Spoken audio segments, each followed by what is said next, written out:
still on this record. I'm gonna play this for y'all. Hey, y'all get some more drinks going on. I sound a whole lot better.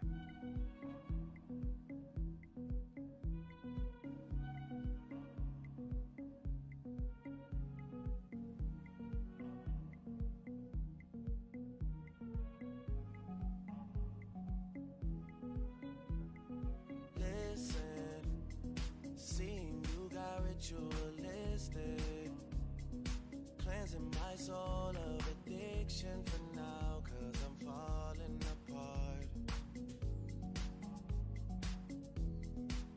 Yep, tension between us just like picket fences. You got issues that I won't mention for now, 'cause we're falling apart.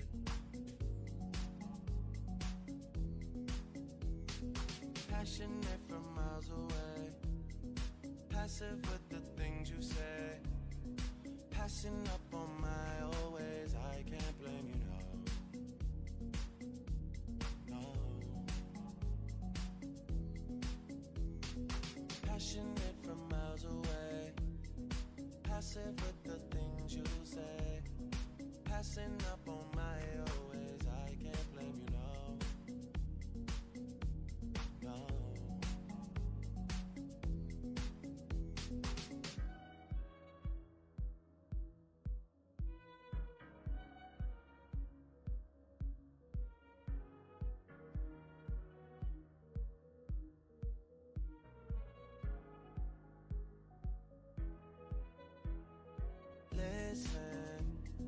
Harder building trust from a distance.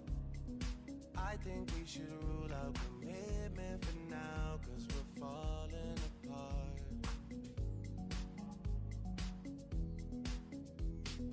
Leaving, you're just doing that to get even.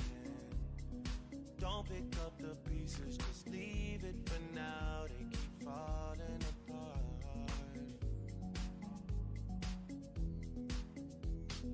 Passionate from miles away, passive with the things you say, passing up on my old ways. I can't blame you, no. No. Passionate from miles away, passive with the things you say, passing up on my old ways. I can't blame you, no.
still on this record.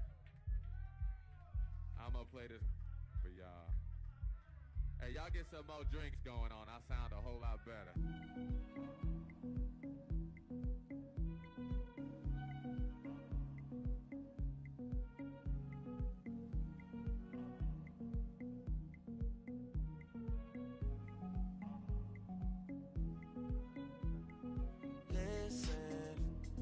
Seeing you got ritualistic, cleansing my soul of addiction for now, 'cause I'm falling apart.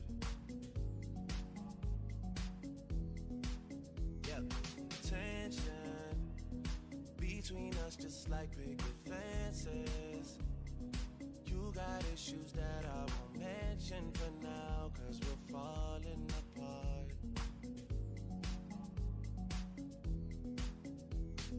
Passionate from miles away, passive with the things you say, passing up on my old ways. I can't blame you, no. Passionate from miles away, passive with the things you say, passing up on my old ways. I can't blame you, no.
Hello everyone, my name's Dean. Let's talk crypto.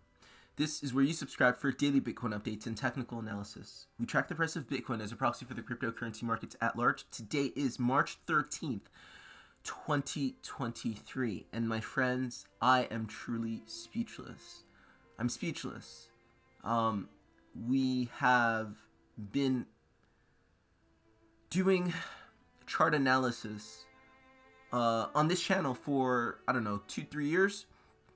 And, prior to that, I was just a regular market participant. Didn't really do technical analysis, but I've been sort of involved in watching the space for almost 2,000 days. And I've never seen anything like this.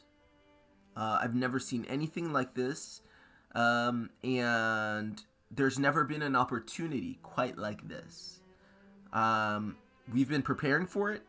We've been theorizing about it and saying it's very likely to happen, but yet still, when it happens, you're still shocked. I don't know. I'm speaking for myself. Are you? Like, on this channel, we've been consistent. We've been very consistent about our bullish bias and why we had such a bullish bias. Why the charts were so favorable to us for a strong move to the upside. Why we weren't looking for shorts, even in these minor minor moves down. Why, even though during the course of 2 weeks, Bitcoin went down, 12% was it? Was it 12%? Hold up 1 second, let me check. No, it was 20%. It was 20%. Yeah, Bitcoin went down 20% over the course of 2 weeks.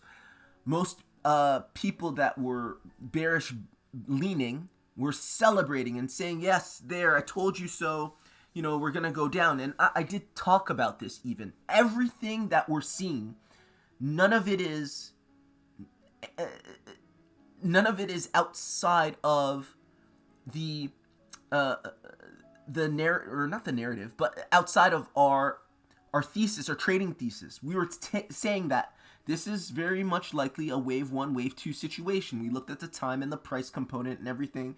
And I even talked about what Stephen Sinclair talks about in saying that wave 1 is the disbelief rally, wave 2 is the bear trap, essentially, because it is just the retest of wave 1. And most people with the bearish bias who didn't believe in wave 1 are going to say, see, I told you so with wave 2. But then wave 3 is going to come and turn all of the bears to bulls, whether they like it or not. Whether they're closing their shorts or not, the shorts will be closed for them. This is exactly what happened here. And still I'm surprised. Even with all of that analysis, I'm speechless because it's almost like, oh shit, I guess that was correct. And I wasn't crazy for ignoring almost this drawdown and buying more, actually, and positioning myself like this was a sure thing, right?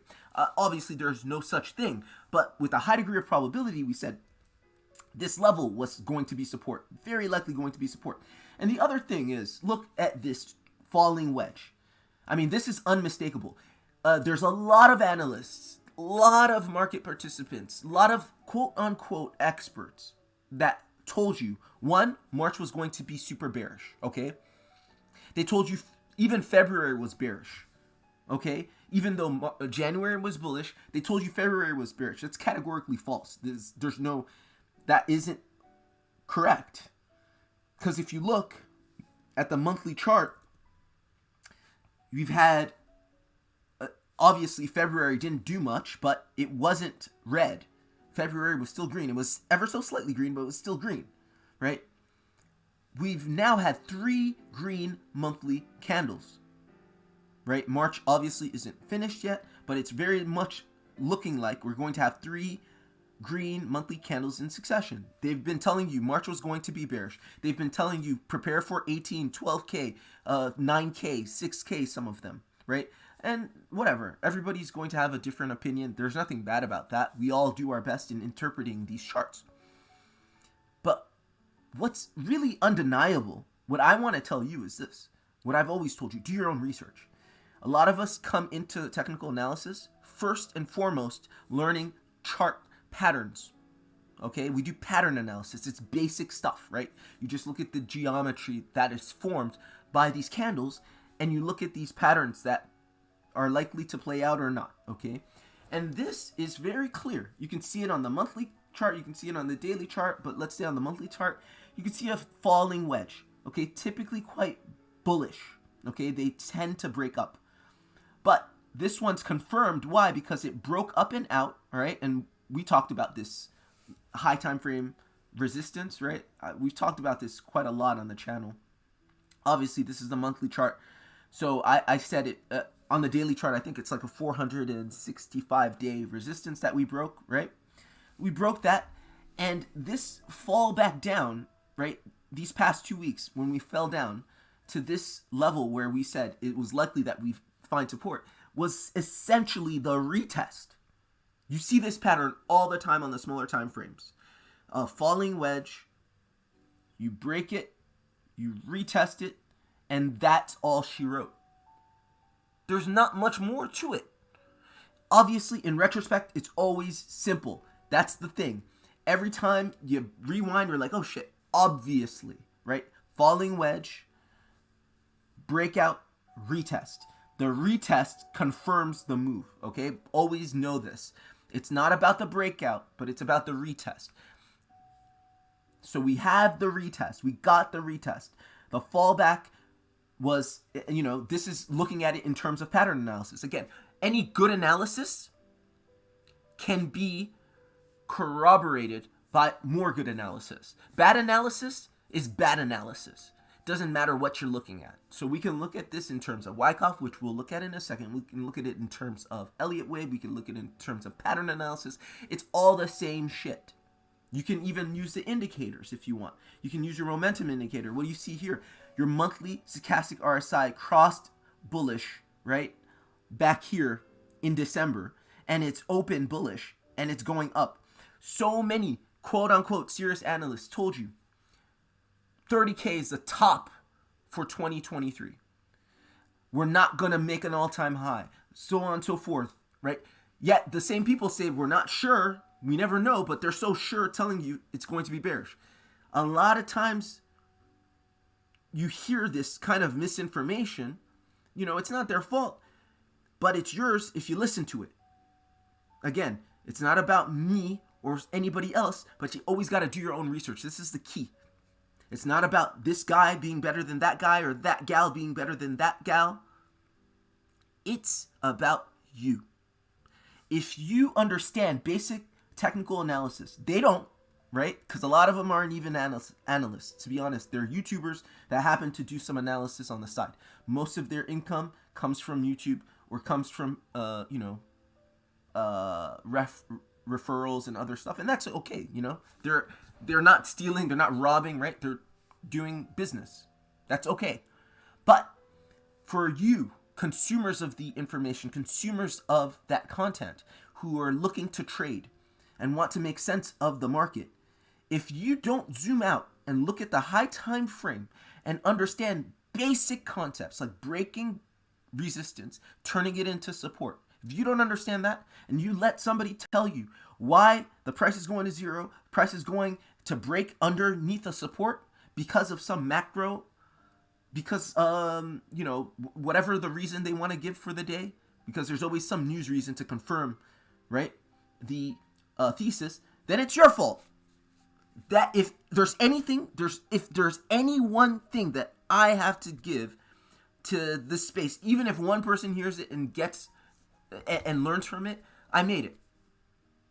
That's literally the most important, the most valuable piece of information I could ever share.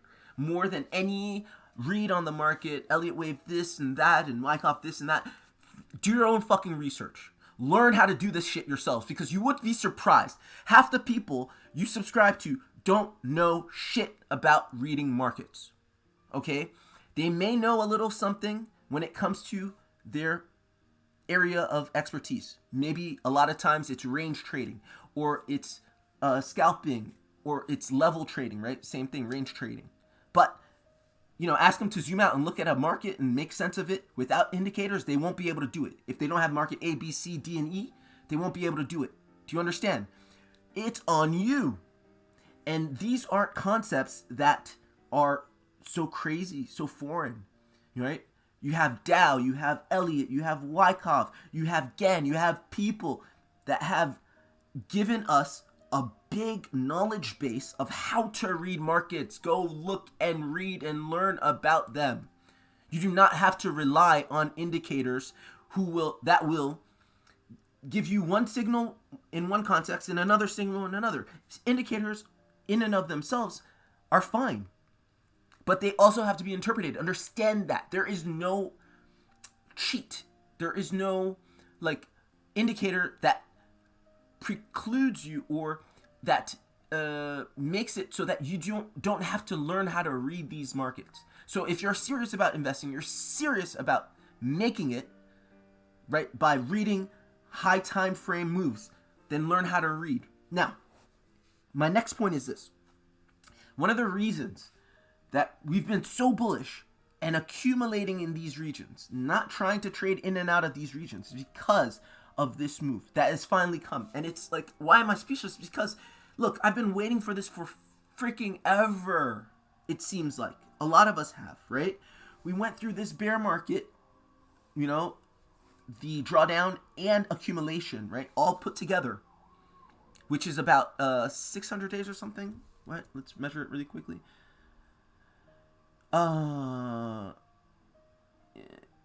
Yeah. Actually, no, I will add this to that, because this was, okay, so this is the start of the corrective pattern. Yeah, it's about 600-700 days. Like, we waited forever, and we were thinking, okay, just regular Elliott wave analysis. You come up, you put in a flat correction, right? 5 waves up, 3 waves down, accumulate a bit, and then pump. We waited 600 to 700 days for this. Everything we've been doing for the past 400, 500, 600 days has been in anticipation of this right here. This is why I'm speechless, because I'm like, oh shit, it's finally here. Like, I have 33 different long positions. 33. Okay? 33. I'm not going to accumulate 33 different long positions if I'm hedging. I'm not going to accumulate 33 long positions if I'm like, I don't know. It may go up or down, right? You can't put yourself in a position to really, really, really benefit from this big move if you don't know what's coming. If you think the price can go up and down at any single point in time, right? In a smaller time frames, obviously you're going to get variance, you're going to get volatility, you're going to get fluctuation, you're going to go up and down. Nothing goes up in a straight line. But the high time frame read, why are we so bullish? Is because we zoomed out and we read this. And that's what we're getting now. So, it brings me back to the point I've made on this channel before. Now let's go to the daily time frame.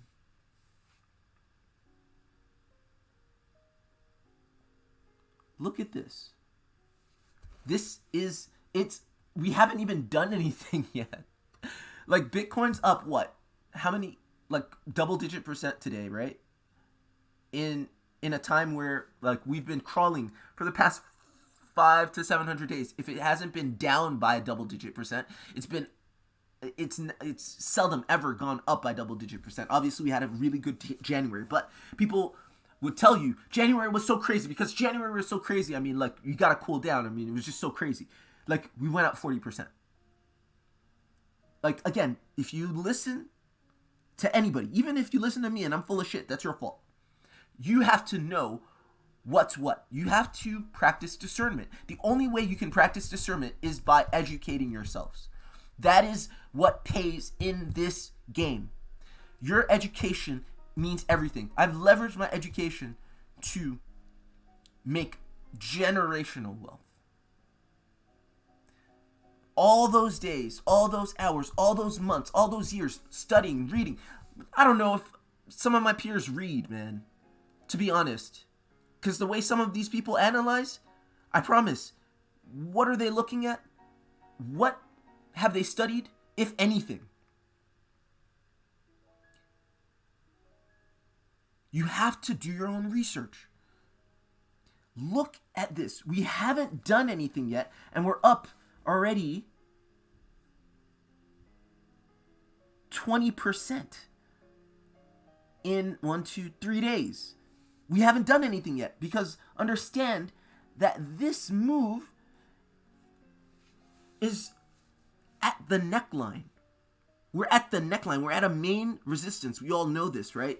That $25,000 resistance thereabouts, which has proven to be a resistance level. But it's not going to be for long because this is likely going to break out.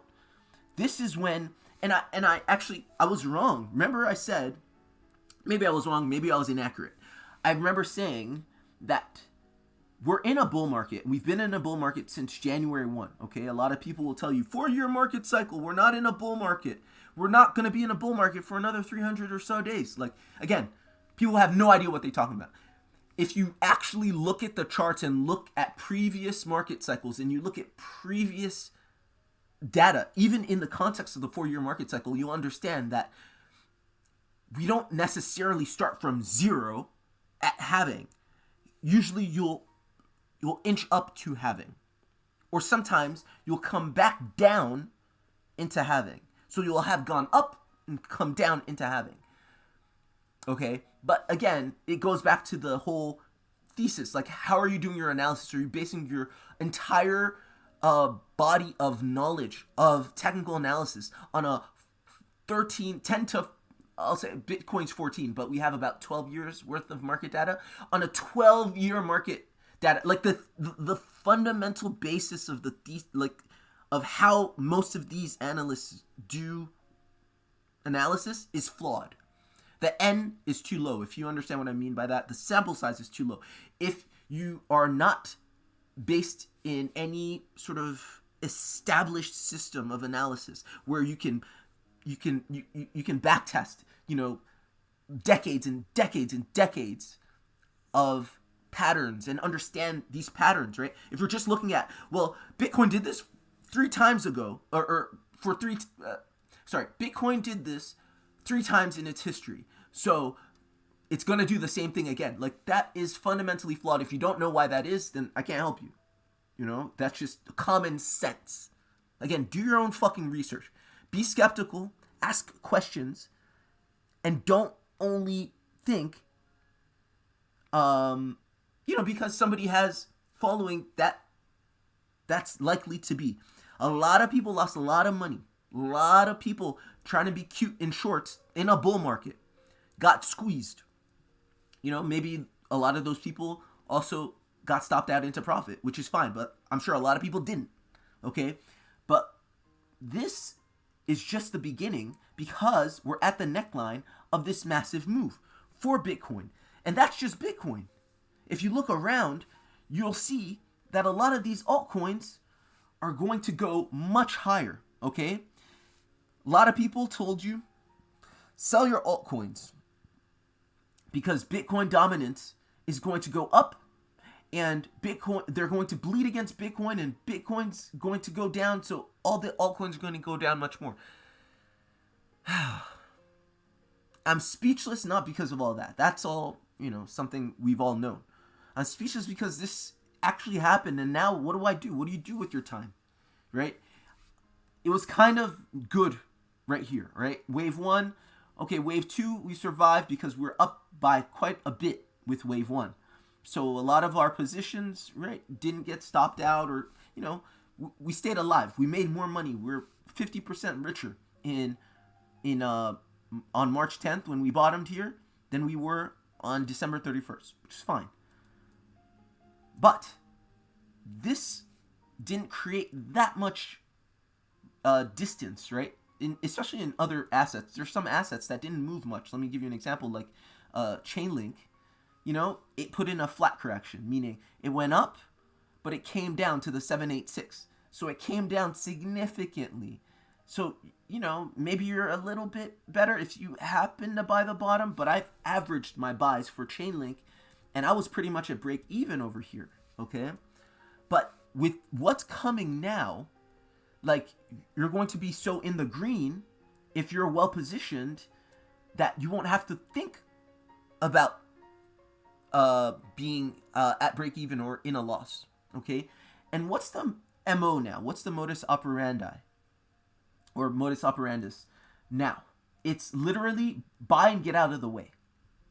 It's like, the worst traders in the world are going to try to level trade this, okay? They're going to talk to you about, well, there's this resistance here and that resistance here and that resistance there, and they're going to sell and sell and sell and sell, and they're going to try to, and I've talked about this before, but I've talked about it so much, and it hasn't happened for quite some time, except now, where, it's like, okay, Dean, yeah, you said it, but I haven't seen it, right? And what am I talking about? I'm talking about the fact that when this breaks, okay, I said before that this is when we're more likely than not to feel like we're in a bull market. Up until 25K, even though we're in a bull market, it doesn't feel like a bull market, right? January kind of felt bullish. It looks bullish. I mean, technically, it is a bull market. But it doesn't feel like a bull market because not every single last asset in crypto was in impulse. Like some, like Chainlink, put in that, flat correction to the upside, flat correction to the downside, right? And I said we wouldn't feel the bull market until after 25K. But I was wrong in that wave 3 is wave 3. And what you feel here is a part of what you'll feel after 25K. So you've felt, if you've been paying attention to the charts for the past 48, 72 hours, that feeling of the price just keep going up and up and up and breaking resistances and flipping them into support and not seemingly getting stuck on any certain level for any prolonged amount of time. That's what the bull market feels like. That's what the bull market feels like. And this is not even the real, this is wave 1, wave 2, wave 3. What do we know about wave 3? Wave 3 is typically the most impulsive. typically the most violent of Elliott waves. And this is indeed wave 3, but this is wave 3 in a level, in a zone of resistance. Wave 3 outside of that resistance is going to be different. Okay, it's going to be different. And so what I believe we are likely to get at this point in time, jumping down to the smaller time frames, and guys, if you're getting value, please like, share, and subscribe. Jumping down to the smaller time frames, what I think we're going to get is something like this.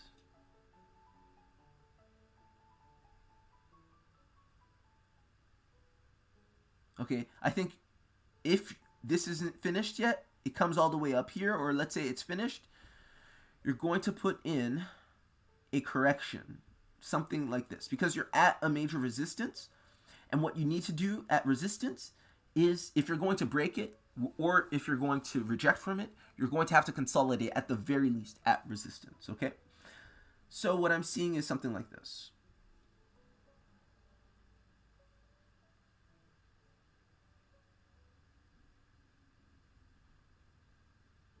Okay, and what I put in there, very simple, flat correction, right, that you expect to put in after you put in a 5-wave move, right? Now, this is assuming, so okay, I've said this before on the channel.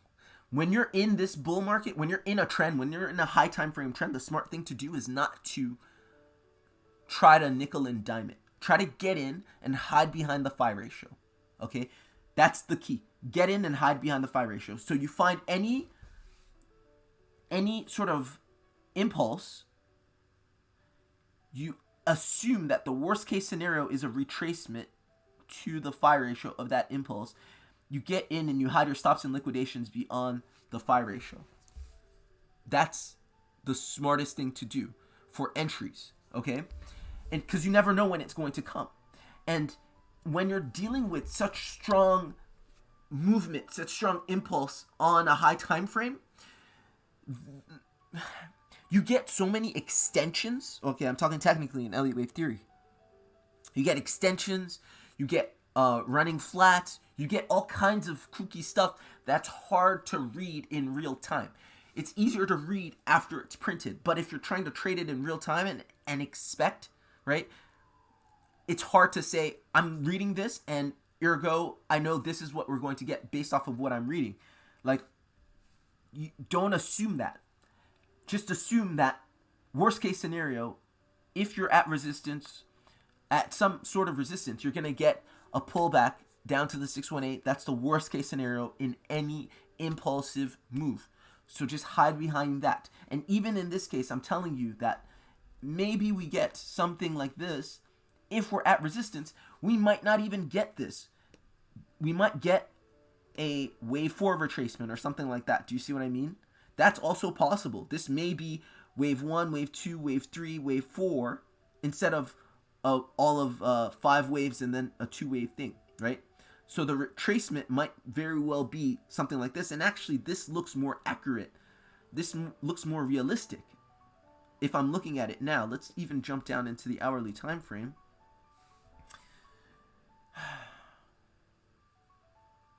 So, yeah, it's hard to parse the waves in real time. It's hard to parse the waves in real time because there's so much going on, right? There's basically a wave within a wave within a wave, and it just keeps going. So you see a wave 1, wave 2, you'll see another wave 1, wave 2 situation, right? And you keep getting a wave 1, wave 2, wave 1, wave 2, wave 1, wave 2.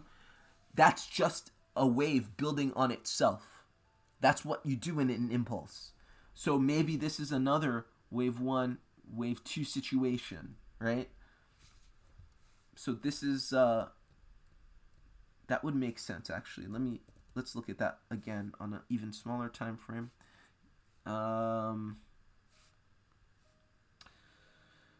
Okay, here. So that's a wave 1, wave 2. Let's just try to count this. Let's do our best. Okay, that's a wave 1, wave 2. Okay. I would say this is another wave 1, wave 2 situation. Yeah. And I would say you're getting another wave 1, wave 2 situation like this. That makes most sense to me, because this is exactly what you do at the beginning of a big move. You basically stack wave 1, wave 2, wave 1, wave 2, wave 1, wave 2. And what I'm talking about is increasingly so what I'm talking about is descending degrees. So like, let's say this is a primary, you call this a primary wave 1, primary wave 2. This would be intermediate wave 1, intermediate wave 2. This would be minor wave 1, minor wave 2, and you keep going down, down, down, down, down. And then you unravel in the other direction. That's how you build a wave. That's how you build an impulse, okay? So yeah, if that's the case, then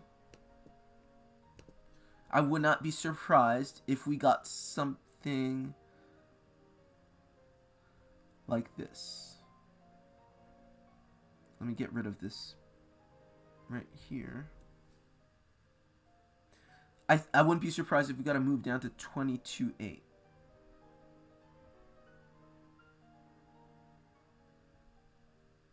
Like this. And it would take, they're about the same time as it took to come up. So that's like 4 hours and 45 minutes, okay? And thus far, it's been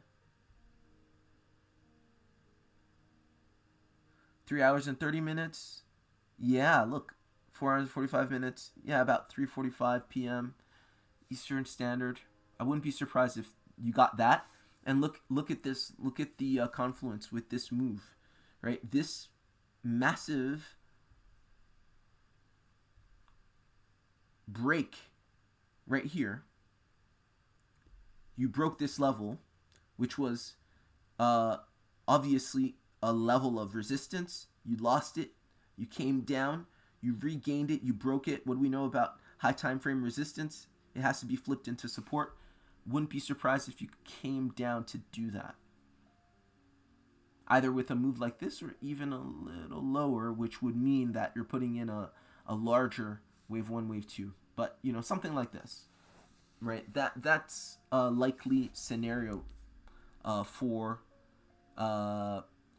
Bitcoin, I believe. So let's look at that, or let's watch out for that on the smaller time frames. But then again, like, all I'm saying is, given that we're in a clear move, a bullish trend on a high time frame, you always want to assume that the level's going to be or the retracements are going to be more shallow than you think, right? And you're going to go higher than you expect. That's just the safe, prudent thing to do.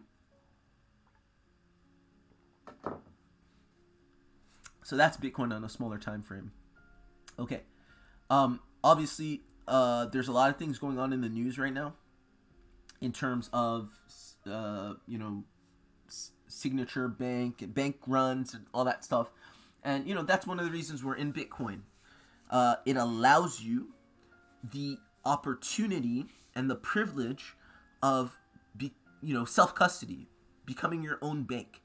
Because, who knows what these banks can do or can't do, right? Akanksha says, hello, Akanksha, what's up? Everything's well. Everything is well. We're up, and, I'm pleasantly surprised, right? It's still a surprise. I've been doing this analysis forever, and obviously, my analysis has shown that this was likely to happen. And I have, the targets I have for Bitcoin. You all know this. But I'm still pleasantly surprised. It's still not like, I'm not cool about it. It's like, oh, shit, like, this is awesome. So, yeah, that's really good. And it's nice to, I don't really care about getting recognition. Like, that's never been my goal. My goal has always been, like, my personal goals and my financial goals, building my resources. That is huge for me, for me and my family. That's always been really what drives me. I couldn't care less about, how many subscribers I have, or, how many followers, like, whatever. I really just, the whole price action movement is humbling, to be honest. Even if you can predict it with a high degree of probability, it's humbling when it happens, you know? It's humbling. All right. So we talked about Bitcoin. The bank runs. So you have to be careful, right? Because, you know, in this bull run, which we're in, which many people will figure out sooner or later, a lot of us are likely to make a decent amount of money. And whether you're in the United States or not, you know, this problem is a worldwide issue. Can you trust a bank to custody your money? Like, if you take your crypto profits out and you go to your bank, first of all, are they going to give you shit because you're into crypto, right? And are they going to even let you deposit, right, and spend your hard-earned money? Or even if they do take your deposit, will you be able to redeem it? Do they have the money backing all of that money that you're depositing so that if you were wanting to retrieve it, you could? Those are the questions we should ask ourselves. And given that we're in crypto, which is cool, we have a solution. We have a remedy for that. We can self-custody. Obviously, if you're self-custody, you have your assets, but you know, how do you spend your assets? You can't spend Bitcoin everywhere, right? You can buy real estate with Bitcoin or crypto, but like, you know, it's just not as efficient. So, but we have to start thinking about that, guys. We have to start thinking about what to do, like, once we do cash out, right, in a couple months. What do we do with our money? Like, do we keep it on exchange? Do we keep it in cold storage? Do we send some of it to a bank? Which banks do we work with? Like, we got to start thinking of all of that. So, I mean, this whole bank run got me thinking. And obviously, you'll hear throughout crypto Twitter, throughout, like, you know, YouTube, that the only reason Bitcoin is up right now is because banks failed. Now, I can't tell you why it seems to be that when the charts show you one thing and a likelihood for one thing to happen, that you usually do have some news that corroborates the move. I can't tell you why. I don't know why. It's uncanny, actually, right? Like, you got banks failing left and right, and it's really highlighting the use case and the benefit of Bitcoin and crypto. And so a lot of people are telling you that, you know, as a result, people just decided to buy Bitcoin. Big companies decided to buy Bitcoin. You know, investors, retail investors decided to buy Bitcoin, and that's why we're up. And that's all this is. Maybe there's some truth to that. I don't know. But all I know is that the chart said this was major support, that this is a 600-day resistance. We broke it. We retested it. That's it, you know? Like, this was on the charts way before I knew Signature Bank existed. You know, before it was in the news, before, you know, Silicon Valley Bank was in the news. This was in the charts. So, you know, it's your decision. If you guys want to pay attention to the news and stuff like that, chances are you're going to be a little late to the party, okay? Because trying to get in, and I spoke of this before, but I didn't really finish my thought. Trying to get in now, during this move, the past 3 days, wasn't that difficult, but if you've paid attention, certain exchanges did go down, did pause withdrawals and stuff like that. It was a little difficult to buy certain assets because of liquidity crunches, right? USDC was a mess, right, over the weekend. So I always said, you don't want to fuck around and try and, you know, trade up and down here, because when it comes, it's going to be fast, it's going to be furious, it's going to be hard to accumulate what you want to accumulate and get the kind of exposure you want to get for that move. So you use the periods of accumulation for accumulation, so that when this comes, right, you're ready, you're already set. If, like, there's no way I could accumulate the amount of crypto I have at these levels during these past 3 days. There's no way. There's no way. There's too much of it, right? I had to do it gradually. And this is, I'm not even a whale, right? But there are people that literally, they're investing so much money, they got to do it in bits and pieces. This is why they do their analysis on a high time frame, and they buy piecemeal, and they accumulate during accumulation channels, right? And they distribute during distribution channels. So anyway, that's the whole idea in the case for not trying to scalp trade major moves, because whatever you made scalping 2 weeks worth of a 20% move down and this little move and all that stuff, you probably anybody who traded this out traded whoever traded these things, right? This out trades this out trades that, right? This is why you trade trends. First, one, you have to recognize trends. You have to read trends. Once you recognize them, this is why you trade them. It doesn't mean you can't trade the counter trends, but you really understand what the main course is and what the dessert, or maybe not the dessert, but the accompaniment or the side dishes. Like, these moves are side dishes. This is what you really want. This is how you eat. This is how you feed your family, right? On the trending moves. And you can see the difference, right? It's quite clear where the trend is, right? If people can't see this, then it's up to it's them. They can't read a chart, but it's obvious, right? Look at the character of this move. Look at the character of that move, and look at the character.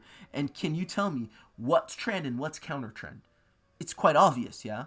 Obviously, everything's obvious in retrospect, but I think it was obvious once this happened. It was quite clear what was happening. And obviously,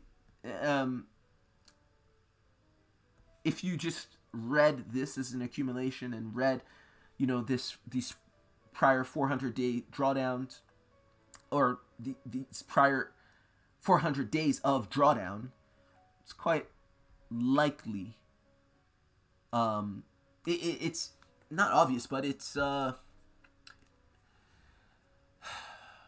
there's a strong likelihood that we're going to get what we're getting here. Okay, so yeah, I mean, that's pretty much it. I mean, for my Bitcoin analysis, like I'm so,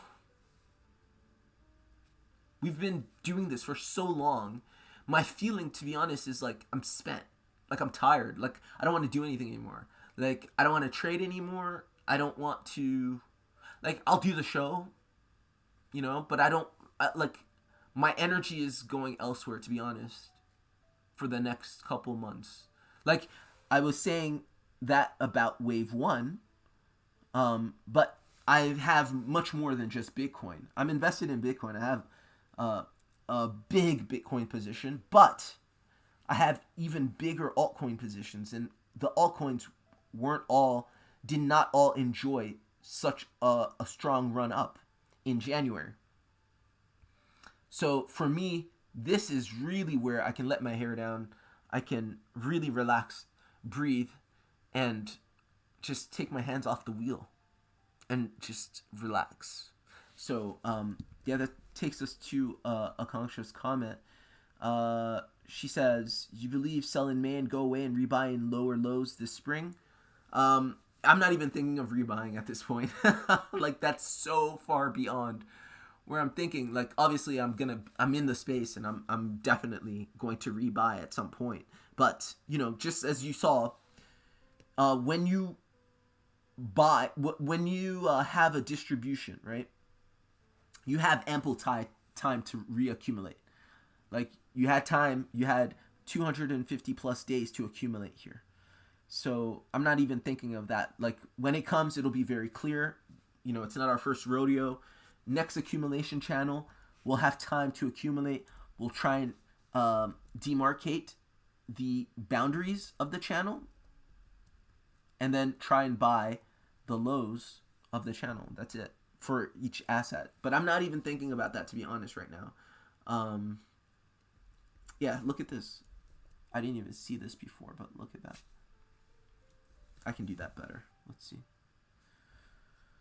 Oh man, I'm just spent. I feel like I gave everything I had. I gave everything I had.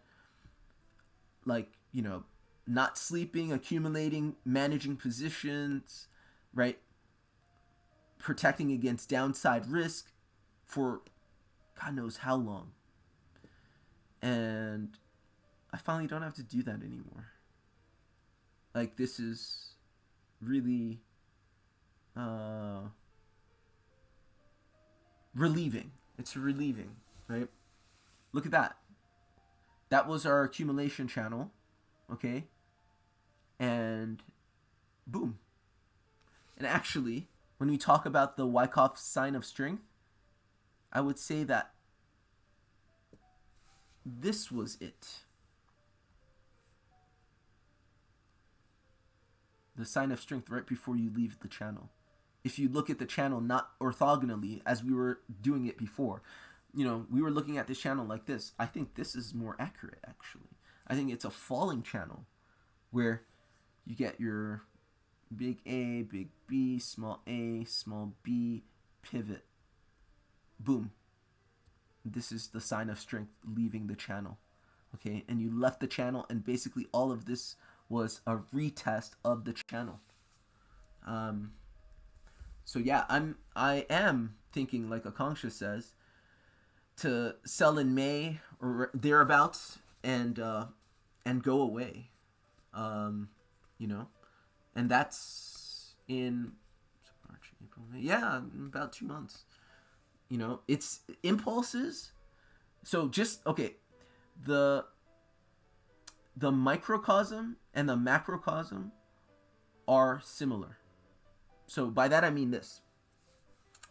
Impulses in fundamentally are fast. They happen quickly. They don't happen out of nothing. They always have a cause, okay? The cause of this impulse, wave 1, is the accumulation of your, you know, Wyckoff accumulation, or your two degrees of AB basing, the accumulation of all of the supply that's been dumped on the market. That's the cause of a bullish wave 1. Okay, and obviously this cause is not just the cause of bullish wave 1, but it's the cause of the entire move up. Okay, the cause of wave 3 is not only this, but also wave 2. So you have a completed wave 2 ABC flat correction. That gives you this. So essentially, as I've said on this channel, good technical analysis is the art of reading causes to predict with a high degree of probability a given effect. Okay? If you can see a cause, then with a high degree of probability, sometimes you don't know exactly how it will manifest, but you know with a high degree of probability that this cause leads to that effect. Okay? And so if you can read the cause and the end of a cause, you can read the effect. You can see this wave 2. You can read a wave 2 complete. You can read the end effect. So yeah, I definitely do plan to sell in May and walk away. And you know, even now, you know, I like my stress levels and my attention to, you know, all of my positions, all my there's 24, what is it? I don't even know. 24, 25. I think there's 25 high leverage positions that I hold that require a lot of my attention, and I'm always looking at and making sure, you know, they're safe and, you know, well margined. They're, you know, the margins replenished, and, you know, watching the funding and all that stuff. Like, that takes a lot of energy, right? It takes a lot of energy. With the price going in the direction of my trade in an impulsive way, I can dedicate time and energy to other things and not really look at the charts as much. And that's important. You know, just doing this professionally, like, you have to find ways to decompress and just to not always be be buried in the charts and buried in your trades. You got to find a healthy balance. Obviously I take Sundays off, but otherwise you still have to take time. We work so much. Traders who trade in crypto, we work so much. We're always on. We're always paying attention. We're always doing analysis. We're always trading. It's not the healthiest thing. So yeah, let's take a break even now. I want to show you something. Like, I'm a guitarist, and I've had this song stuck. I had this song stuck in my head for the past 48 hours, and I'm actually working on this right now, because I really like this rendition. All right, it's a song by Eric Clapton, Layla. It's a very popular song, but this is a cover or rendition by a really good guitarist, Marcin.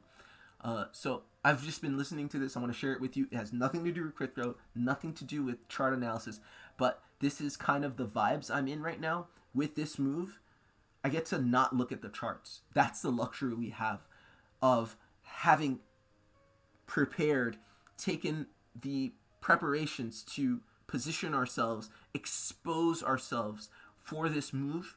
You can do other shit. So let's just look at this for a few seconds.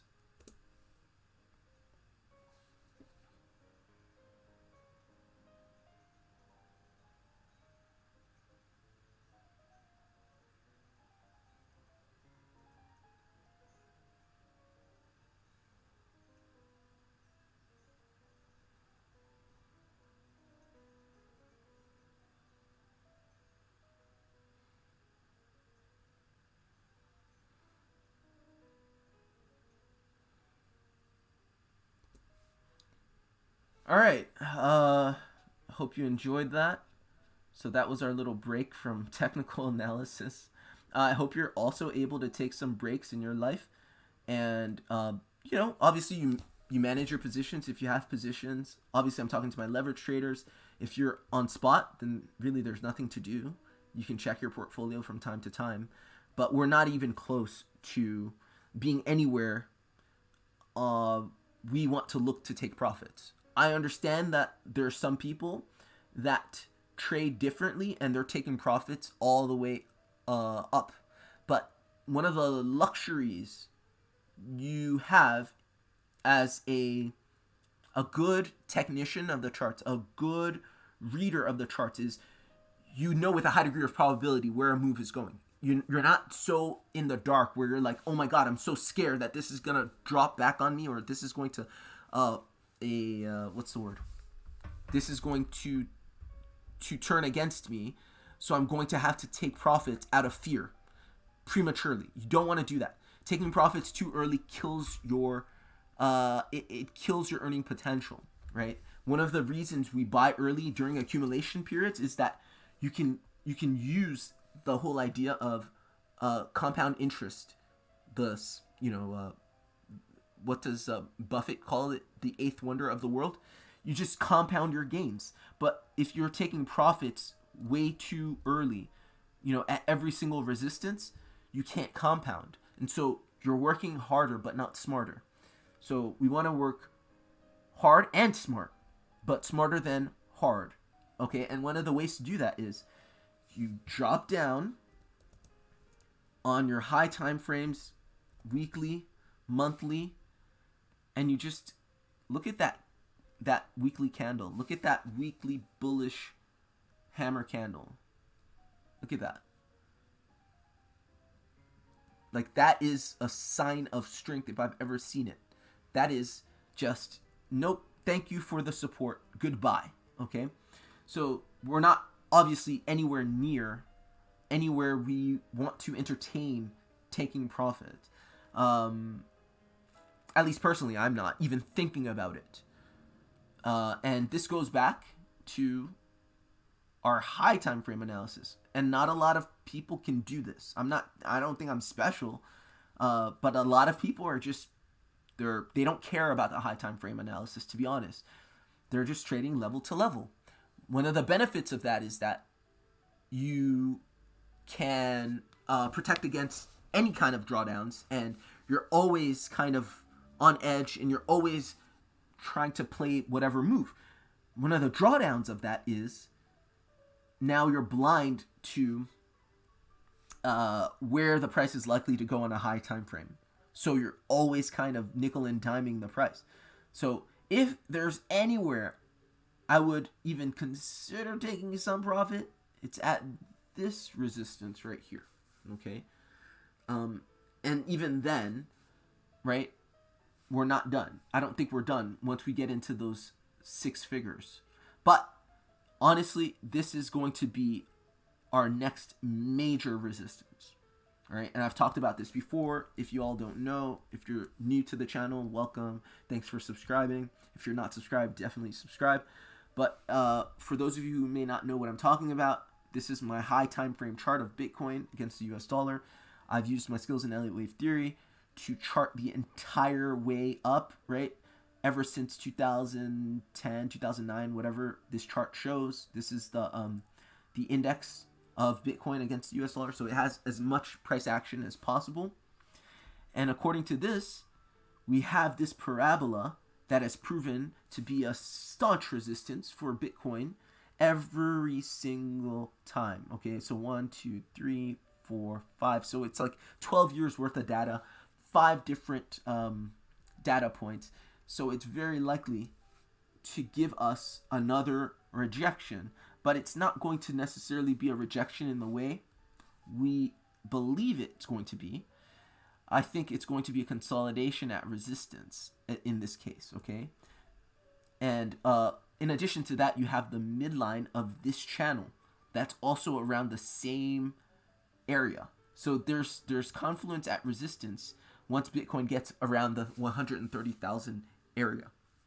Okay, if there's anywhere you want to take profits, I would do that. But then again, I'm not doing that personally because I have no interest in getting back in my positions. Like, getting in the position, entering the position is one of the most challenging things for me personally. One of the most nerve-wracking things, like, adding the margin, removing the margin. Oh, man. So if I'm in the position and there's some drawdown, even 61.8% of whatever I've done, I'll take it. I don't give a fuck. Because I know that we're not done on a higher time frame, because this will just have been the first of more. Okay? We're not stopping until we get to the top of this channel right here. Right? Just like we did here. Okay? So that's what I'm seeing right there. As you can see, obviously we didn't get to the top of the channel here.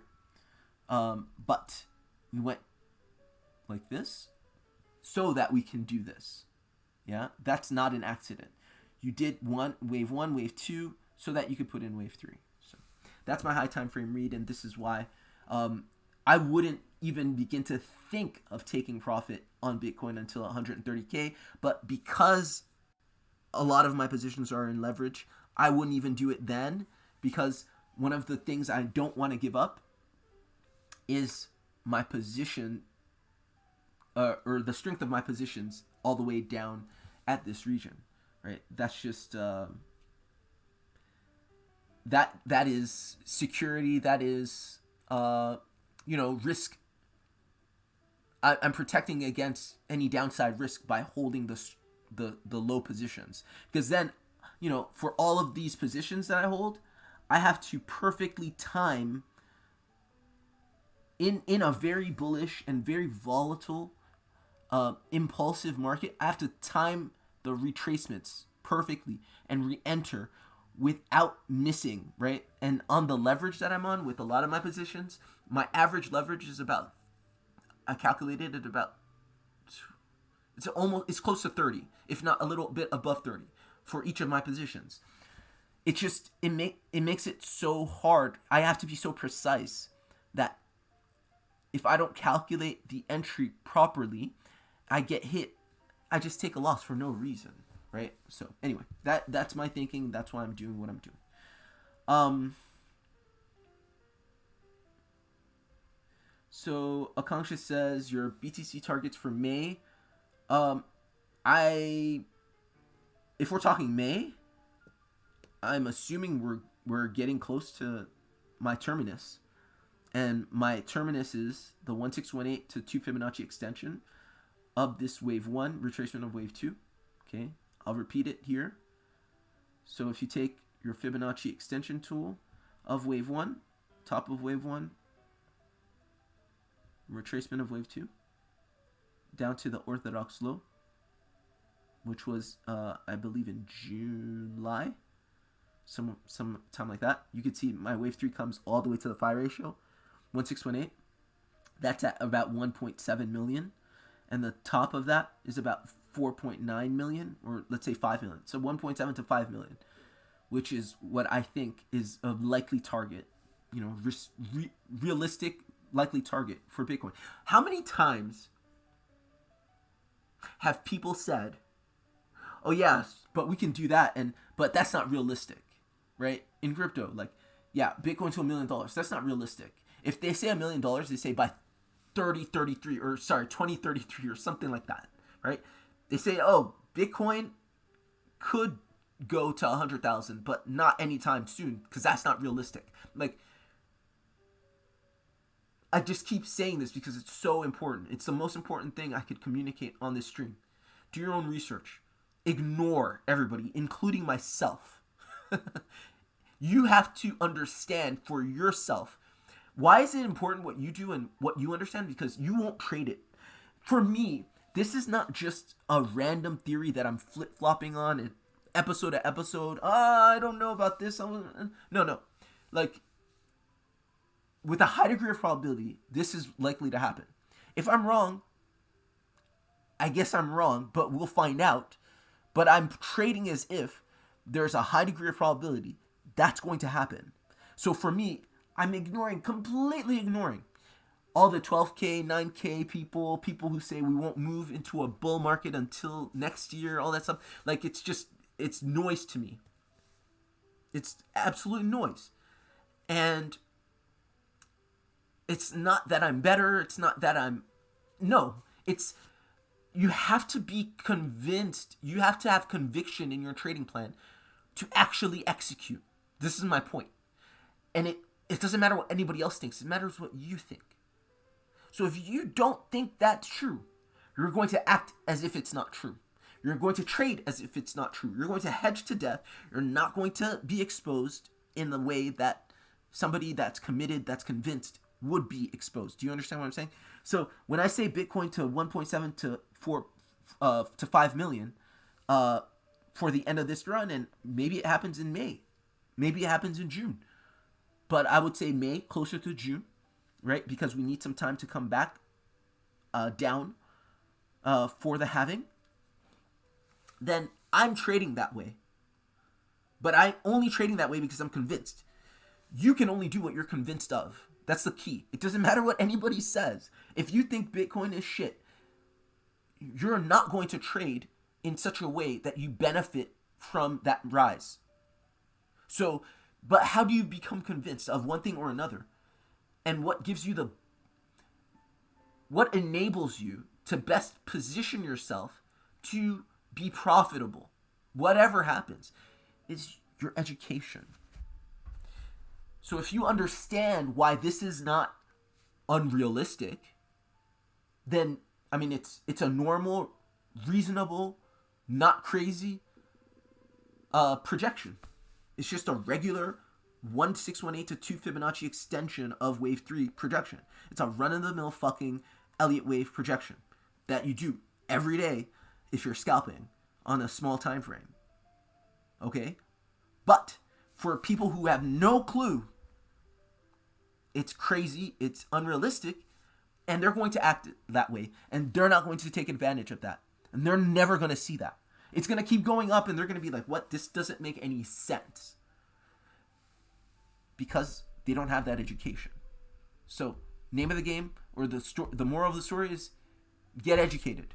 It has nothing to do with who you listen to. It has nothing to do with who you believe, or who's better, or who's right. It's all about you. What do you know? That's what you're trusting, right? That's all you're doing at the end of the day. You're trusting your training, you're trusting your education, And when you're in the heat of trading and you're trading, your money, hard-earned money, whether it's hundreds of dollars or thousands of dollars, if it's a lot to you, then you're going to feel pressure and you're going to have all of the emotions associated with trading that sum of money. You're not going to think too much. You're just going to react. But you're going to react in whatever way you trained yourself. All right. Okay. Let's talk about the DXY for a second. So there are two things I want to note. I want to mention. One, we came down, like we said, we were likely to come down. Okay, it's about damn time. It took a while. The DXY was dilly-dallying on resistance for a long time. We said we were in this distribution channel. We've been talking about this distribution channel forever, and it seems like the DXY was just thumbing its nose at us and playing above its large time frame resistances. But we're like, no, there's nothing bullish about the dollar, okay? And that proved accurate. Again, trust your own reads. Even though it's going up, it doesn't mean it's bullish. Even though it's going down, it doesn't mean it's bearish. You got to trust your own reads. If you're bullish on the dollar, then you're probably squeezed out of your shorts, or you're probably not exposed to the beginning of this run. So you have here this distribution, and here it's quite clear, it's unmistakable. You have the beginnings of an impulse on the way down. Okay, so let's just focus on this impulse. Okay, so we have this as distribution. That's finished. Okay, you have 2 degrees of AB basing and a pivot. I don't know how you read it exactly. It doesn't matter, but it's finished. Now you've distributed. You've come up, just as most distributions do. They test the top of the ranges. Like we see this flipped on its head. Okay, I don't even know how to flip the chart here. How do you flip the chart? Do you know how to flip the chart? It doesn't matter. It doesn't matter. But you understand what I'm saying, right? If you flip the chart, this looks very much like accumulation channels that we talked about and the spring, right? It's the same stuff, guys. When you look at accumulation and distribution, they're two sides of the same coin. Every single time, the principle is, the idea is, every time you go into impulse, right? And the impulse here actually is more than that, but it's more like, let's just call it this, right? Every time you go into impulse, big or small, you have to process that movement before changing the direction, okay? So you have a direction. This is a principle. It applies up or down. It doesn't matter. It's just a principle. It's a simple principle that you can apply to any chart at any time on any time frame. You go impulsively, you're trending. Before you change direction, you got to process, right? The ability to read these processing zones, right? These accumulation, these distributions, AB basing, all that stuff, whatever you want to call it, is gold. This is the cause. This is the effect. Okay? So you read the cause, and the cause, even though it's wicking above the upper resistance of the distribution, you don't see this as bullish. You understand that you're testing for extra supply. Okay? You're testing for, would it be...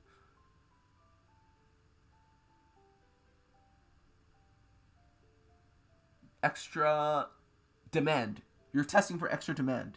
I'm so used to looking at accumulation channels. You're testing for extra demand. Anybody else want to buy? Hey, it's good. The dollar's really cool. Anybody else want to buy? The dollar's really cool. Finally, nobody wants to buy. Everybody's out on the dollar. It goes. Okay? So that's the idea. And so now let's just focus on this right here. The impulse. Let's jump on the 15-minute time frame.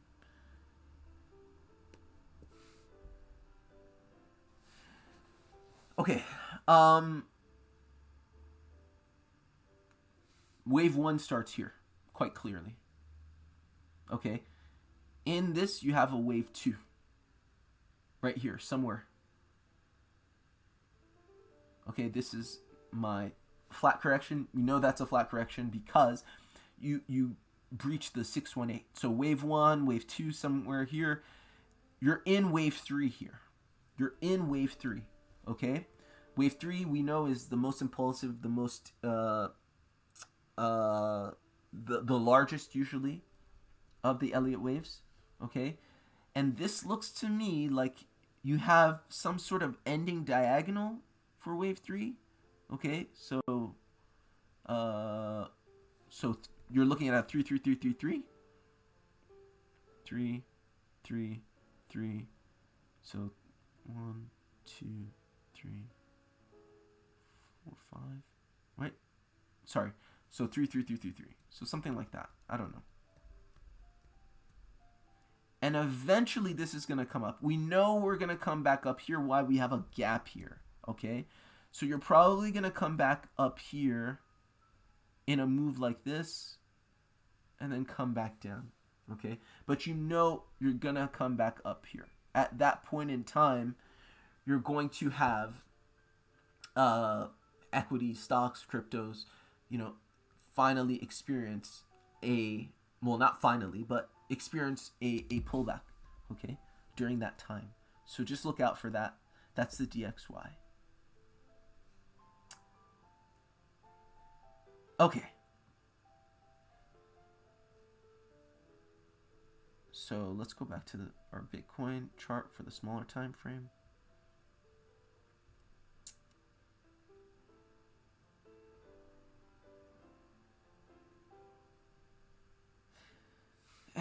It just looks so good. It looks so good.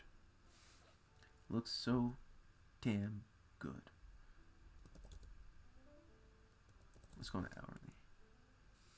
Yeah, this looks to me, okay, let's go even smaller time frame. This looks very, very distributive to me. Okay. You went up here in 3 waves. Okay, it looks like the DXY is about to come back up. So this is going to come down. This is 1, 2, 3 waves down. This is 3 waves up. This is a B wave, okay? This is a B wave. So on the smaller time frame, do expect a quick move down. And like I said, don't be surprised if this is something that comes down to this area right here. Okay?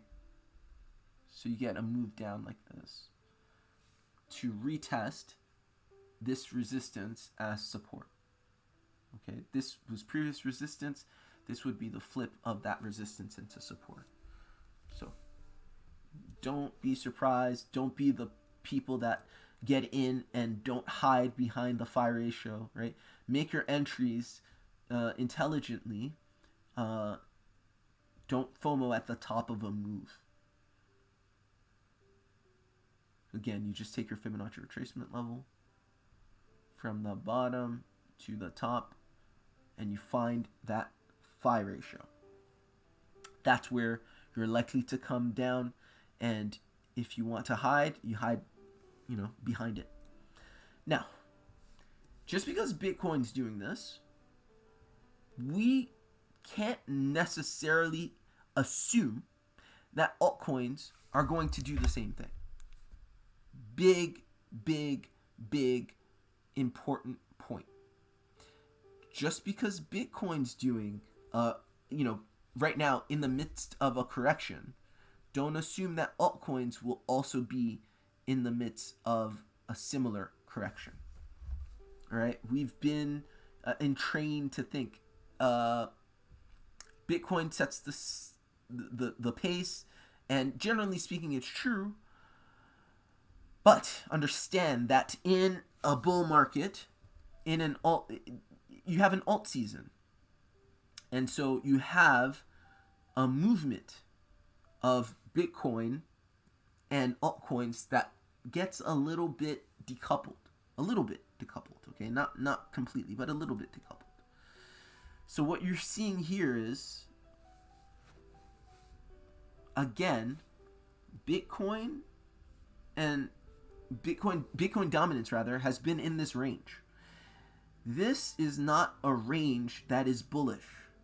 Okay, a lot of analysts who aren't really, really savvy in reading price action think it's bullish because we got to this level and we've just been hanging out at this level. That's actually what we just talked about. You go up, you process, this is distributive, then you come back down. Okay, so this is the cause, this is the effect. This is Bitcoin dominance. What's that mean? That means the percentage of complete market cap, of total market cap that Bitcoin comprises. So if this goes up, that means Bitcoin is dominating the market. It has the most money. It's going up, everything else is going down against it. When it goes down, it's the opposite. All right? So basically, this is telling us that we can likely experience Bitcoin losing against altcoins, altcoins gaining against Bitcoin. This is what this is telling us right here, okay? This region right here. And of course, I'm zoomed in, but let me zoom out for you all who may not be familiar with this chart. Okay, we've been reading this for some time now. Here we go. You have this massive move, right? That's head and shoulders. Okay, that's a bearish construction, as we have annotated here with this blue head and shoulders, right? You did some consolidation here, and you're essentially preparing to break down. Okay, basically this means you're going into an alt season because this is likely to go down quite impulsively. And what you're in right now is essentially a bear flag. So impulse, consolidation, pivot, impulse. Okay, we've had this up for months. Okay, so just because it's going up locally doesn't mean it's bullish, right? Bitcoin dominance is still trending down, right? So what you should do using this information, based off of this information, is position yourself accordingly in altcoins, because altcoins are likely to outperform Bitcoin. Okay. One second, let me look at something. One second.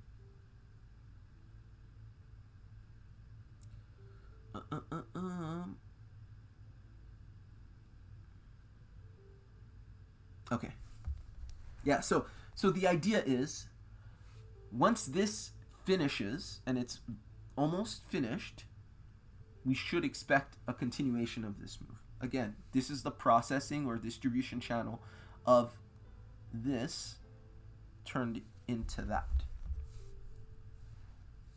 So on an even smaller time frame, let's go back to the smaller time frames. You can see that you're getting a pivot here. So let's go on the hourly. Remember, every corrective pattern, whether it's complex or it's simple, ends in impulse. So what do you see here? An impulse. Corrective pattern 1, corrective pattern 2, 3, and 4. It's likely you're dealing with a W, X, Y. No. Let's see. What am I saying? This is a distributive pattern, right? That's what I've been saying, right? Obviously. So, we're looking for 2 degrees of AB basing and a pivot. So I would say this is my initial break of structure, my big A. This is my big B. This is my small A. This is my small B. And then I'm looking for a pivot up here. Okay, so sorry about the corrective pattern. You can tell I'm fried. It's literally, I've been working like a crazy person up until this point for hundreds of days, preparing for this moment. And I'm literally at the end of my wits. I'm just so exhausted. I don't think I've ever worked harder in my life for anything. Okay, so yeah, this is likely the pivot that leads us down. Okay, so what does this mean, practically speaking? This means don't expect, just because Bitcoin's going down, don't expect altcoins to go down. Or if Bitcoin goes down, don't expect altcoins to go down as much. Or when Bitcoin goes up, expect altcoins to go up more. That's what all of this means. Okay, let's demystify it, let's simplify it, let's make it practical. So now that you understand that, let's go back to our watch list and look and see what it looks like. So you can see Bitcoin is up, about 10% almost. And some altcoins are up a little more, okay? But some other altcoins aren't up much at all. XRP's actually down for the day, okay? Let's look at XRP, for instance. All right, you haven't done much with XRP yet. So now what do we expect from XRP? All right, do we expect a big move down? Do we expect much of a move up? Actually, it's the latter. And the reason being is Bitcoin's been going up, but XRP's literally just been consolidating. XRP hasn't left this consolidation channel that you see here, this blue one. Let's zoom out for a second. You can see here, you have 5 waves up, 3 waves down, okay? Or a flavor of 3. So flavor of 3, it could be like a complex correction here. You're probably dealing with a triple 3, WXYXZ. In any case, it's a flavor of 3, right? It's a complex correction, probably a double 3. So you're putting in a zigzag. XRP is still in this bull flag consolidation. It hasn't left yet. Okay? It's different, in a different mode of price action. So just looking at it more carefully, let's try and read this purported double 3. And I believe what you've got is something like, okay, that's definitely your W. Okay, let's just say this is X, right? A composed flat correction. And this is Y. Okay, this is the final correction. So once you hit the bottom here, you can start counting for a consolidation reversal, right? Every single time you put in an impulse, a trend, and you want to change directions, you have to put in processing. That processing is going to take the forms of 2 degrees of AB basing and a pivot, okay? It could be an orthogonal channel, it could be a diagonal channel, but you have to put in processing. You don't just up and change directions. So this is what we're looking for in XRP now. And we're going to count from this area right here. Right here. Okay? So this is 5 waves up. This looks like 3 waves down. Let us measure if this is indeed a zigzag. Yeah, hardly. But it looks like a zigzag. It looks like a zigzag.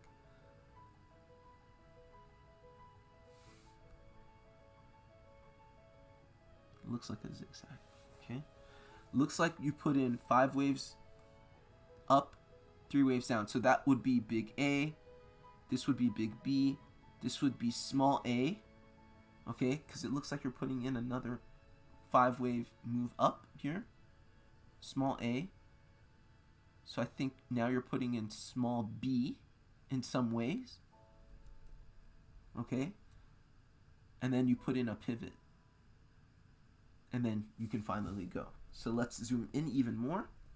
And guys, if you have any other altcoins you want me to look at, I'm just going to look at some altcoins. I might not even look at the whole watch list today, but if you have anything you want me to look at, just let me know.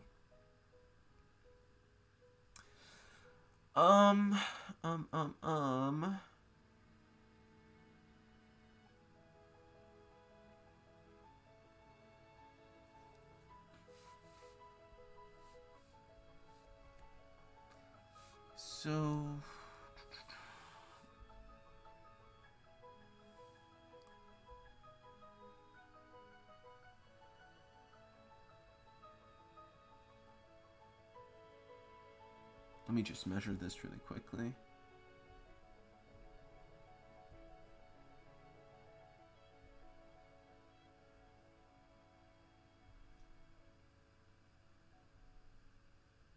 Yeah, this is a 5-wave move.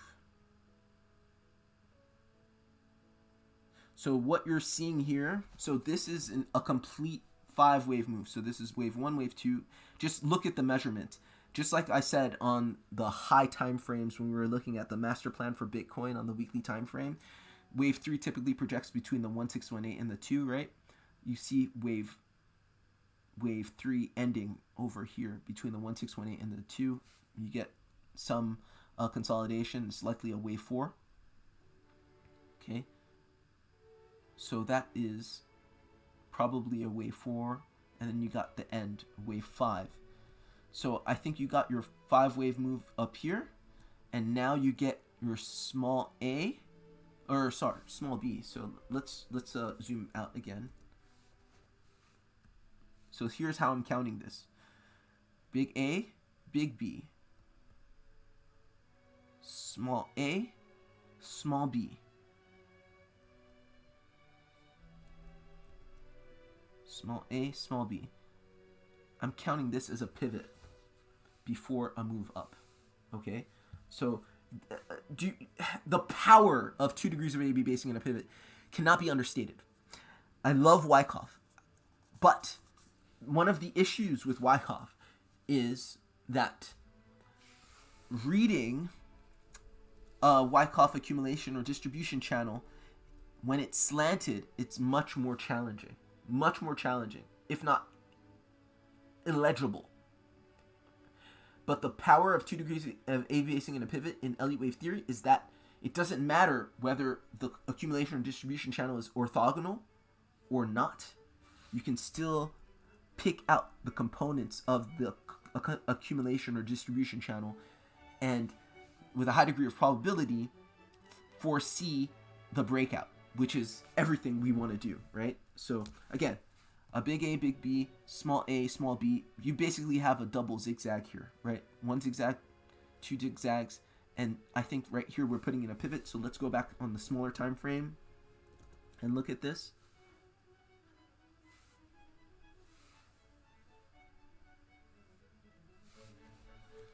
So I think this is the small b, this zigzag right here. So this is our pivot here.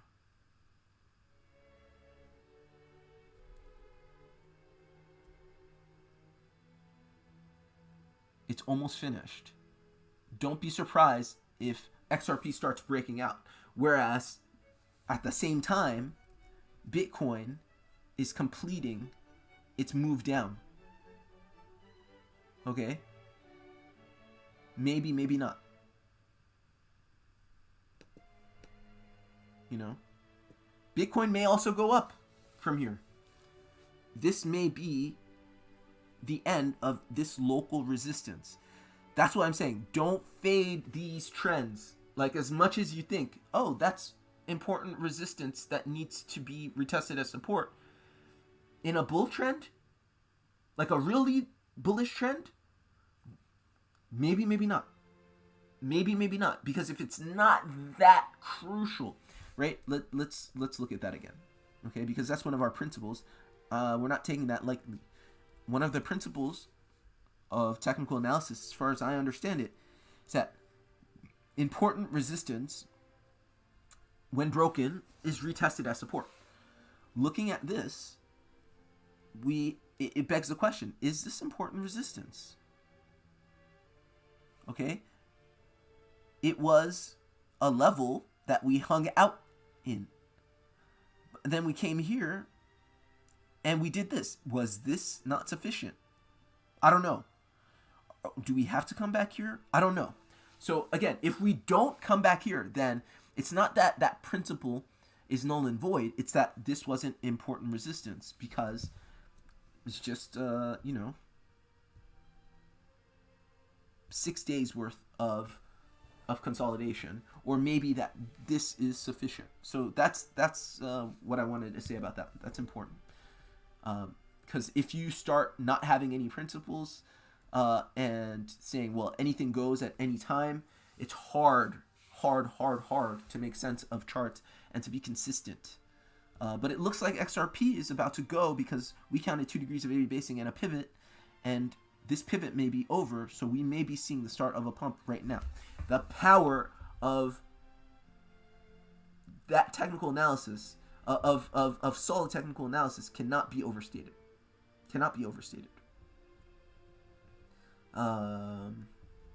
So that was XRP.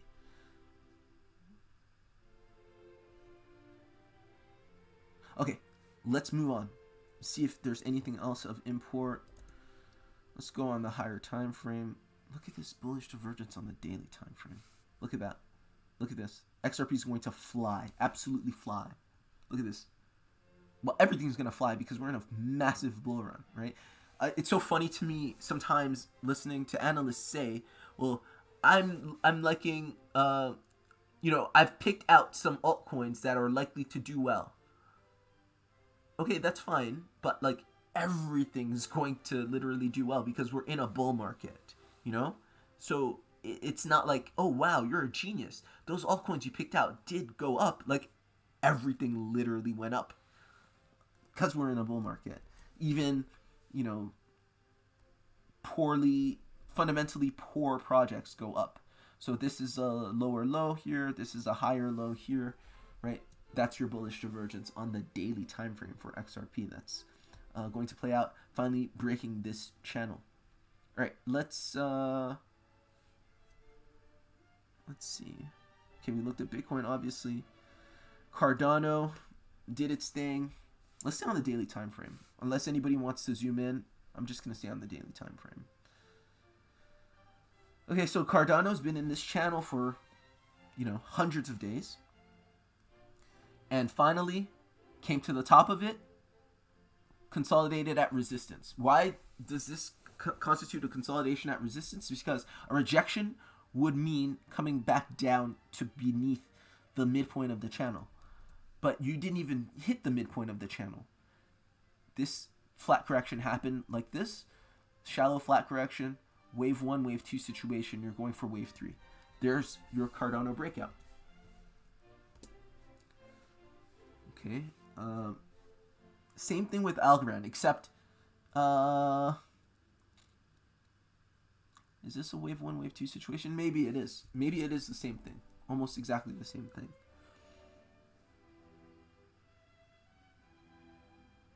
Okay, and again, you've been in a consolidation accumulation channel for hundreds of days, but you're finally breaking out.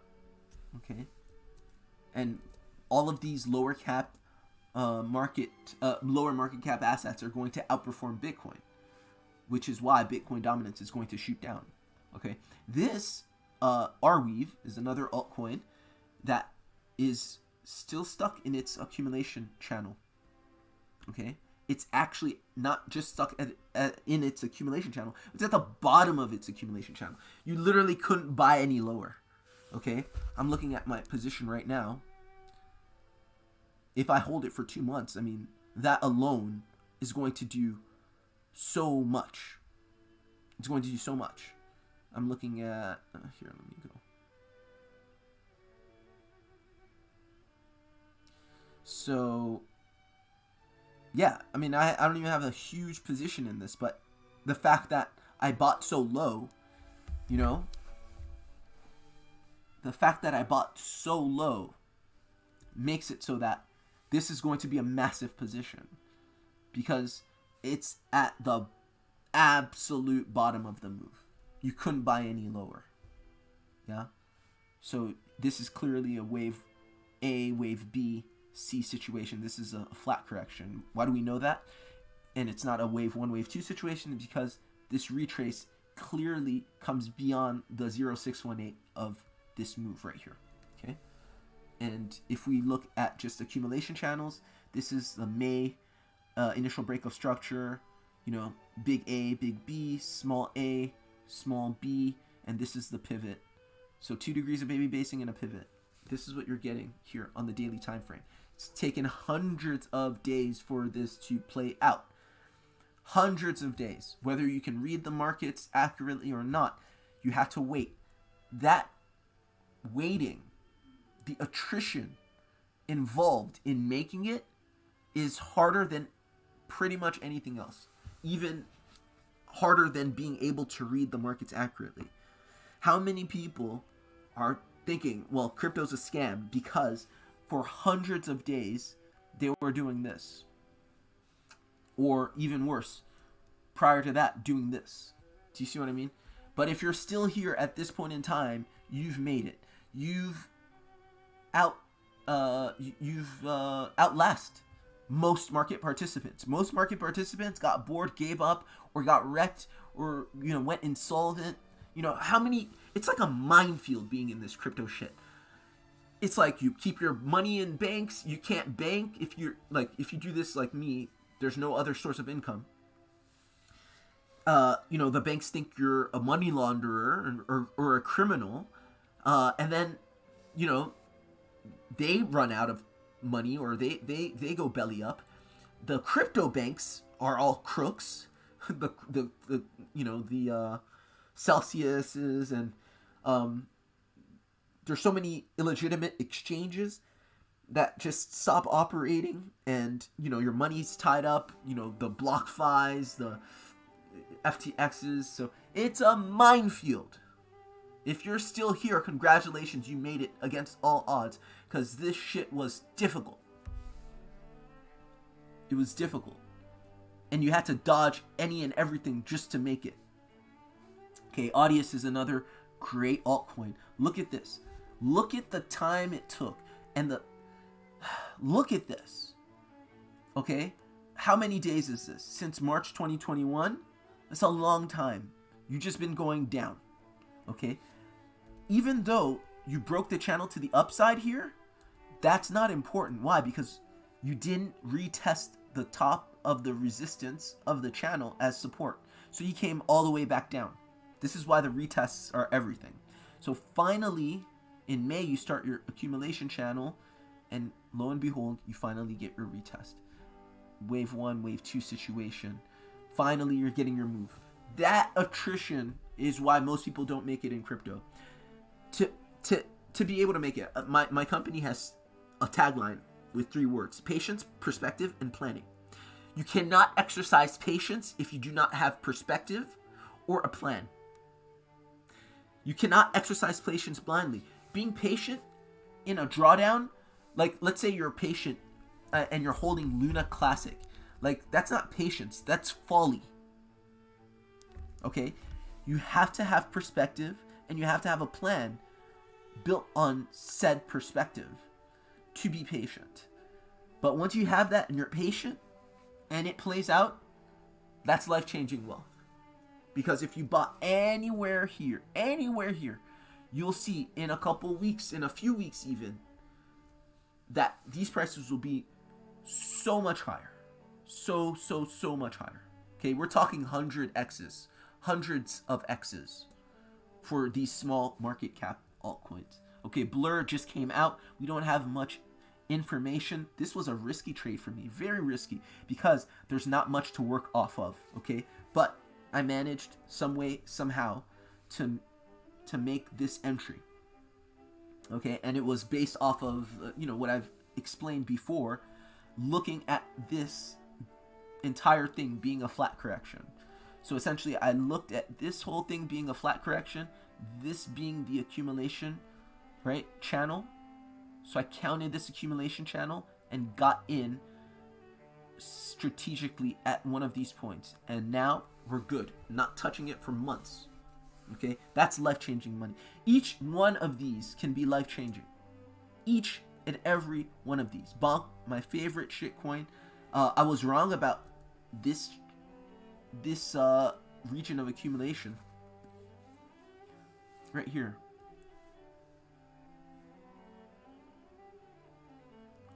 I was thinking that this was for sure an accumulation reversal, okay? But it broke down.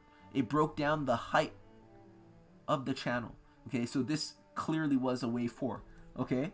But still, I bought more here. And even if you bought here and you took this 48% drawdown, don't worry. This is coming back.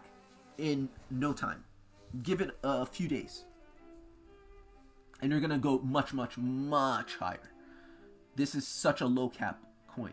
Look at Dent. Look at this. Look at this move. Okay, what do you see here? This is clearly a flat correction right here. Okay, this is your pivot. So the end of your accumulation reversal pattern. That's your pivot. Okay, this is a 3-wave corrective move. Okay, that's your first A wave, B wave. That's your impulse. The impulse always ends every corrective pattern, be it simple or complex.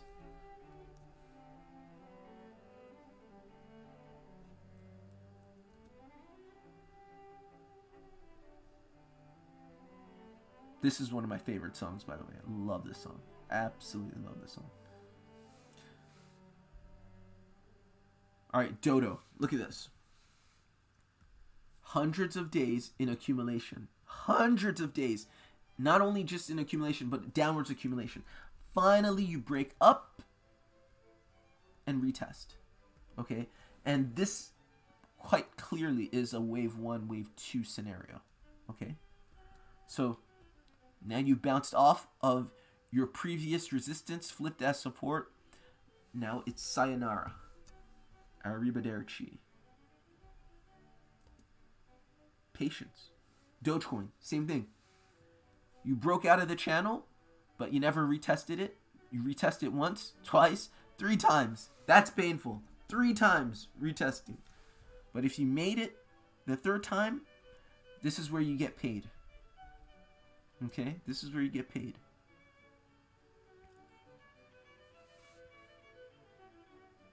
All of this is part of a heinous accumulation reversal pattern.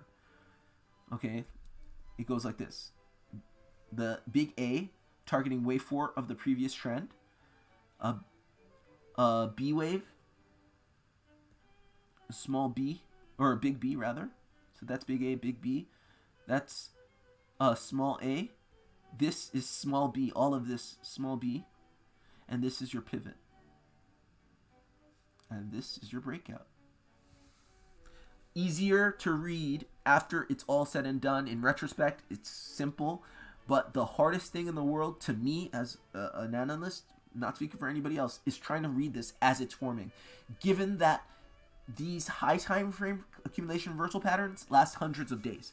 It is very challenging to be like, oh yeah, I see this. Because like you're like, okay, this must be it. Because I can't take it anymore and it has to be it. This must be 2 degrees of AB basing and a pivot, and you should be able to read that there, but it's hard to parse.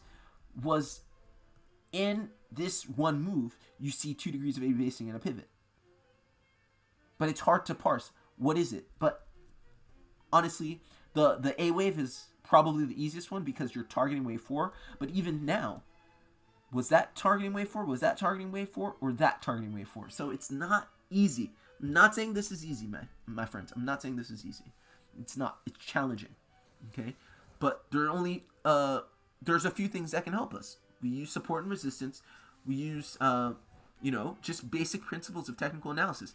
High resistance has to be flipped into support before breaking out, and vice versa. High support has to be flipped into resistance before breaking down. Okay, this is Polkadot. What do you see here? Massive, hundreds of days of accumulation to the downside, and you finally get 5 waves up and 3 waves down. This is a quintessential wave 1, wave 2 situation in Elliott wave, and you finally get a breakout. This is hands off. This is where you're sitting pretty. You're sitting pretty. Because the drawdowns from here are minimal. The biggest drawdown in any Elliott wave is that wave 1, wave 2 drawdown. That wave 2 drawdown is the most heinous.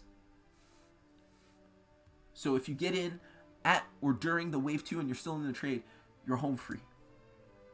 Okay. DYDX, this is another small cap altcoin.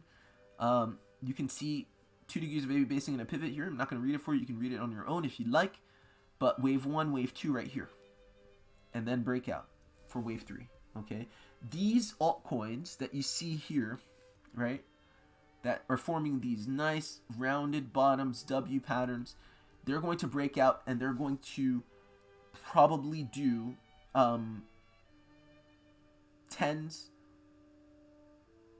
or maybe 100 times what Bitcoin does in some instances. Don't be surprised. Bitcoin dominance is going to plummet. Ethereum is so bullish.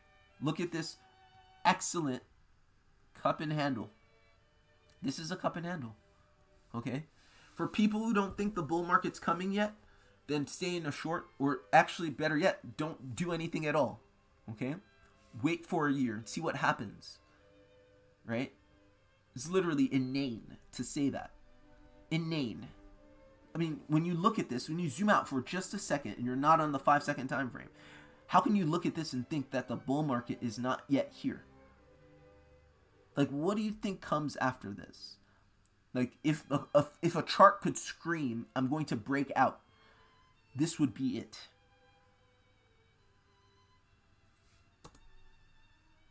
Okay, this is a great contrast. This is a very bullish altcoin. Super bullish. Okay, let's say you didn't know it was Ethereum. You just look at the chart pattern. You look at the inverse head and shoulder. You look at the cup and handle. You look at the structure. Okay, we're just looking at price action, and now you look at this. What do you think? It's a bit all over the place. Chainlink. It's not known for being bullish. Nope. Is it gonna move? Absolutely, but it's not known for being bullish. Hundreds of days in this mess. Absolute mess. Hideous. But, yes, Chainlink 2 will break out. Even though it's currently at the bottom of its accumulation channel, it has also put in 2 degrees of AB basing and a pivot. I'll just mark off that A wave, targeting wave 4 of the previous trend. That's your first break of structure. And then you can read the rest. And here is your pivot. 3 waves up, 3 waves down to the 786 to 914 region. You know that is a quintessential flat correction. Here's your breakout finally. Okay, but it's funny, even without the markings, even without the labels, you can tell what's what just by looking at the price action. Price action is king. Learn to read price action. If you don't, you will regret it, because you'll be confused. You'll be so confused. And it doesn't matter what indicators you pay for, you won't know what the hell you're talking about. You might get lucky once in a while. You might be able to see certain aspects. But if you're missing this move, what are you doing? If you can read charts and you're missing these moves and you still think the market's bullish or bearish, you weren't able to see this move coming, then your analysis has failed you. Okay? Doesn't mean you're not profitable, but there's something fundamentally wrong with your analysis if you were not able to read the bullishness inherent in something like what Ethereum presented on the high time frame.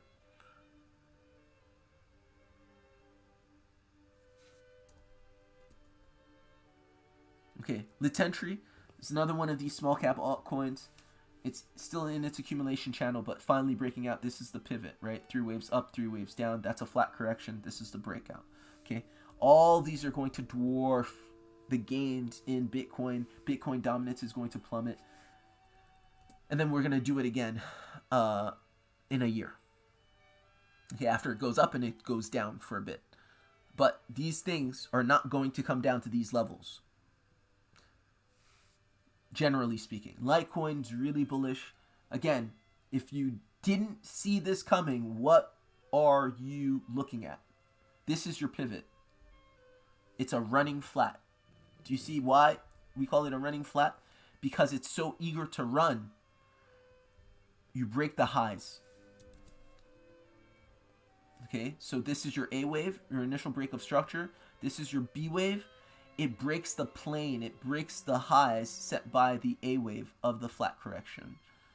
And then your pivot comes down, your C wave, your impulse, your final wave of the correction comes down, but not even to the point of the A wave. That's why we call it a running flat. You run the level, right? Okay, just basic Elliott wave. But this is a really bullish corrective pattern. But that's your if you look at your 2 degrees of AB basing in a pivot, this is your pivot. Okay, so your first degree of AB basing probably up here, second degree here, that's your pivot. Is it easy to read? That's your Wyckoff accumulation. It's slanted up and to the right. Means really, really, really bullish. We've been talking about Litecoin being super bullish for quite some time. We said this months ago. Reason being, we went on the high time frames and we saw that it was in a leading diagonal pattern. Litecoin had literally never put in a perfect impulse on a high time frame. And it was basically putting in wave 1, 2, 3, and 4 of a leading diagonal. Okay, so we said the next bull run for Litecoin is going to be epic. And lo and behold, the accumulation for said bull run is up and to the right. And it's no surprise. Is it still surprising when you see it happen? Sure. Because, I don't know. Nothing really prepares you for, when you prepare for something for thousands of days. Okay, it's been like 1,000+ days I've been preparing for this moment. And it's finally happening. I'm not prepared for the moment. I prepared and I kind of knew with a high degree of probability this would happen, but I'm not prepared for the moment. For me to actually see the fruits of my labor yield. It's amazing. Okay, MOVR. This is a high time frame accumulation again. Breakout, retest. This was another wave 1, wave 2 scenario. Why do we know that? It's because this was impulsive in 5 waves, and this was corrective in 3 waves, and this took about the same time as that. Okay, wave 1 took about the same time as wave 2. Very likely that it's a wave 1, wave 2. You're looking for a wave 3. Okay, and again, projecting wave 3 to the 1618 to the 2 Fibonacci extension of wave 1, retracing to wave 2. But am I trading it? Am I selling at wave 168 to 2? No. Why? Because if I'm in a high time frame bull market, I expect extensions. I expect goofy stuff. And I know I'm not finished yet, so I'm not selling out early. Right? If I'm a savvy trader, I'm going to ride the trend. I'm not going to hedge. I'm going to ride the trend. That's where I make my money. Harmony 1, same thing. Wave 1, wave 2. Looking for wave 3. Okay. RSR, this was a little different. This was your flat correction, or sorry, zigzag. This was a pivot. Okay, so you have your AB basing, and this was the pivot right here. So this is a zigzag. We know it's not a wave 1, wave 2 situation, only because the time it took to come up is not the time it took to come down.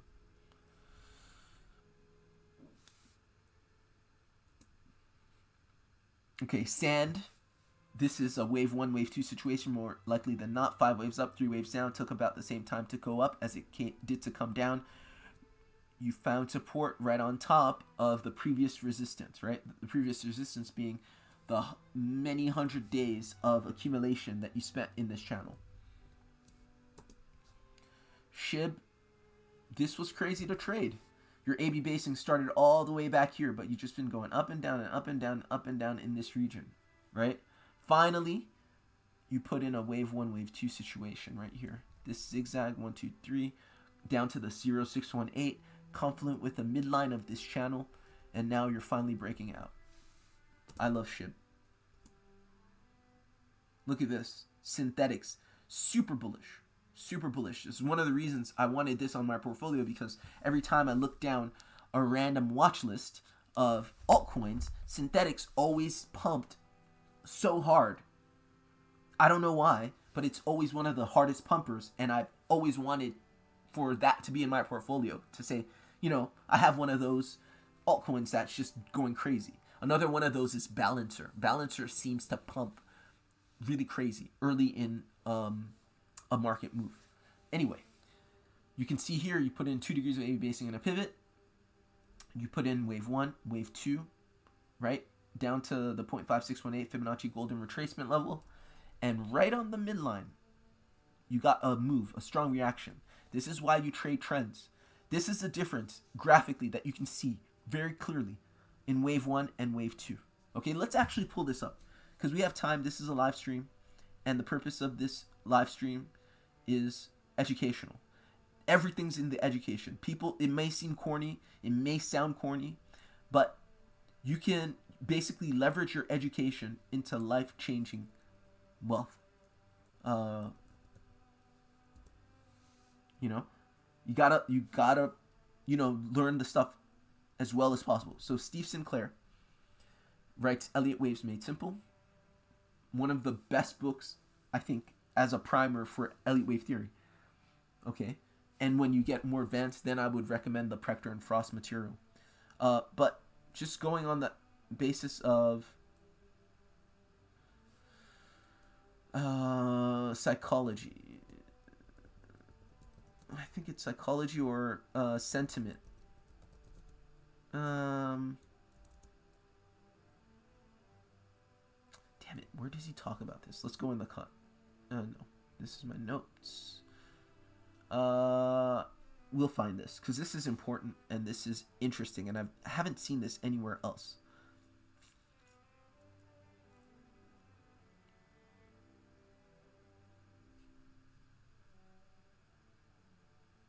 Okay, here. I think it's here.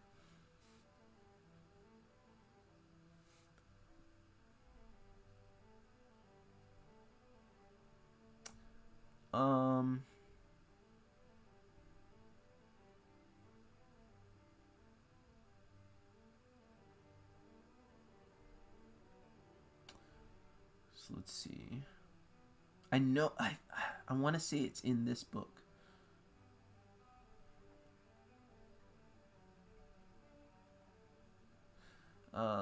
Let's find it. We'll find it.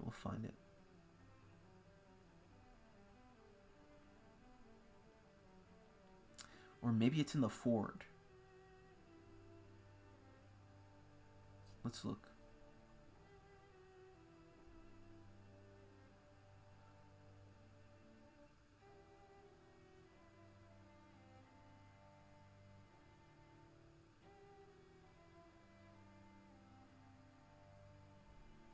Did we already go over this?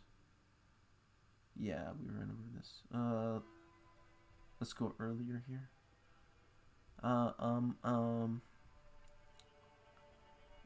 Let's see. Let's just start at the beginning. I want to find this for you.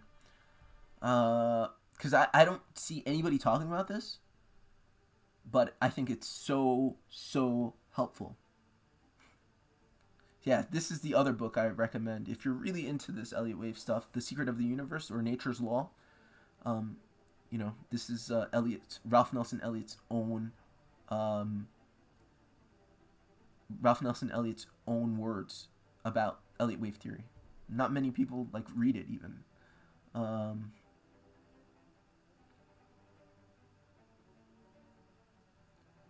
see.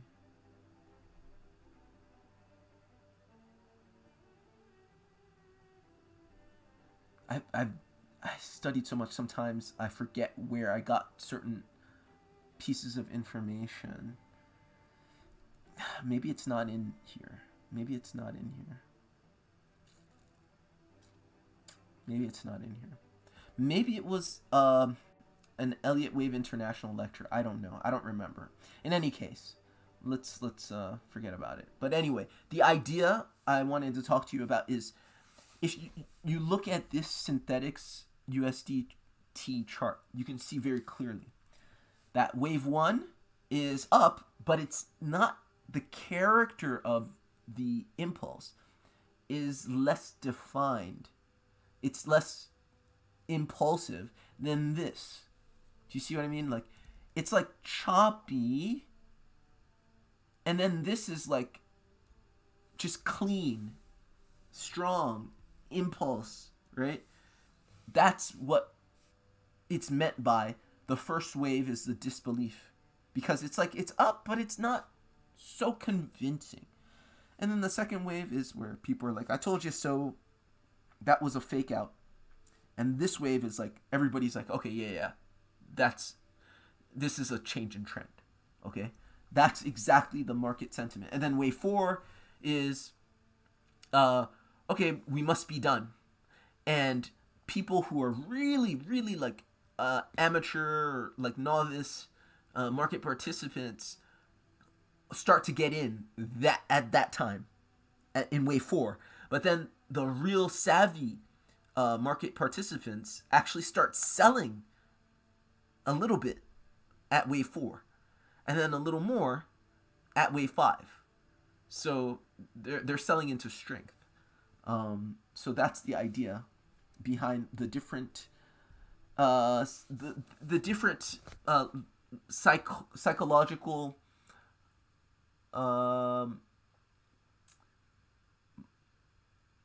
the different ways of thinking about each and every wave. Wave 1 through 5, they each have a market psychology behind them. Okay, Telcoin, this was,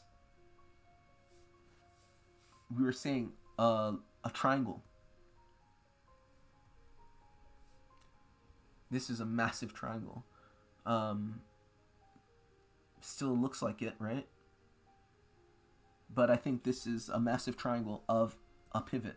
So this is my, this is my A wave, and all of this is a B wave, a rising wedge. So this is going to go for, this is going to really explode. This is one of my spot positions. It's just such a low cap altcoin that is way too volatile that I didn't want to do it on leverage. But look at this. Look at this. You're about to cross bullish right here, either today or tomorrow. And look at all of this time, like 600 days worth of downwards and sideways accumulation. That's the biggest bull flag ever. Okay? So, like, how can you be like, oh, 2023 is not going to be much. 2023, we're just basically going to just hang out until 2024 when the halving comes. Like, you got to really understand, when people say that, they're telling you something. They're telling you, I'm not reading the charts, or I can't read the charts, and I'm just going to base my ostensible chart read on a theory that has nothing to do with price action. That's exactly what they're telling you. The question is, are you listening? Are you listening? People aren't lying to you. When they tell you their opinions, right? The charts are so clearly bullish, and they're saying, I can't read that. That's what they're telling you. So 4-year cycle theory, the 4-year cycle theory, and our pumping right now are not mutually exclusive. Meaning, you can both believe in the 4-year market cycle theory, and the 4-year market cycle theory can still be accurate, and we can still pump and have a bull market right now. And I've been over this on the channel, and I've explained why this is. And briefly, it goes back to the idea that just because the past 3 times you saw Bitcoin go into halving, we were pretty much coming out of a bear market. Or let's just do this really quickly. I'm just gonna make this point because I don't want to talk about it and act like everybody knows exactly what I'm talking about without showing you. So let's just put it in the halvings in. Okay, so every single time we've halved, right? And for those of you who may not understand, the halving is significant because it's a fundamental change in the supply. You're having the supply of Bitcoin that you're giving as a reward to miners. So that makes the asset much more scarce, and the scarcity increases the value, right? That's just basic supply and demand. So when every time you're having, you're expecting an increase in price because you're having the supply by giving miners less of a reward to mine the asset. So that's the first halving. Okay, you went up. Okay, second halving, you went up. Third halving, you went up. Fourth halving is all the way here. So people think, well, there's no way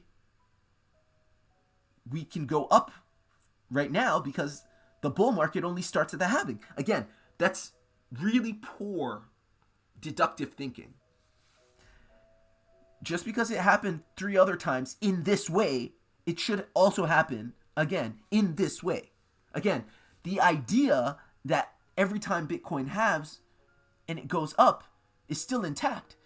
But what they're missing is the fact that we're going to go up and down. We're likely to go up and down before we go back up again for the halving. So the idea that there's a bull market between the next halving, there's a bull market and a bear market between the next halving, is lost on them. Why? Very simply, because for them, bull markets take a set amount of time and bear markets take a set amount of time. This is the problem with not being able to read high time frame price action and basing all of your information on, because this took 500 days and this took 500 days, this took 500 days, this took 400 days, this took 350 days, then let's average the time and then let's assume that this bear market's going to take the same amount of time or something like that. Just really poor deductive thinking. Right? So that's why most people are not ready for this bull market. Most people are not positioned like we're going into a bull market. They're positioned like the bull market only starts next year. Does that make sense? Hope that makes sense. Okay. Anyway, let's go back to what we're doing, which is looking at altcoins. Okay, so that was we're on, damn it, Tron, right?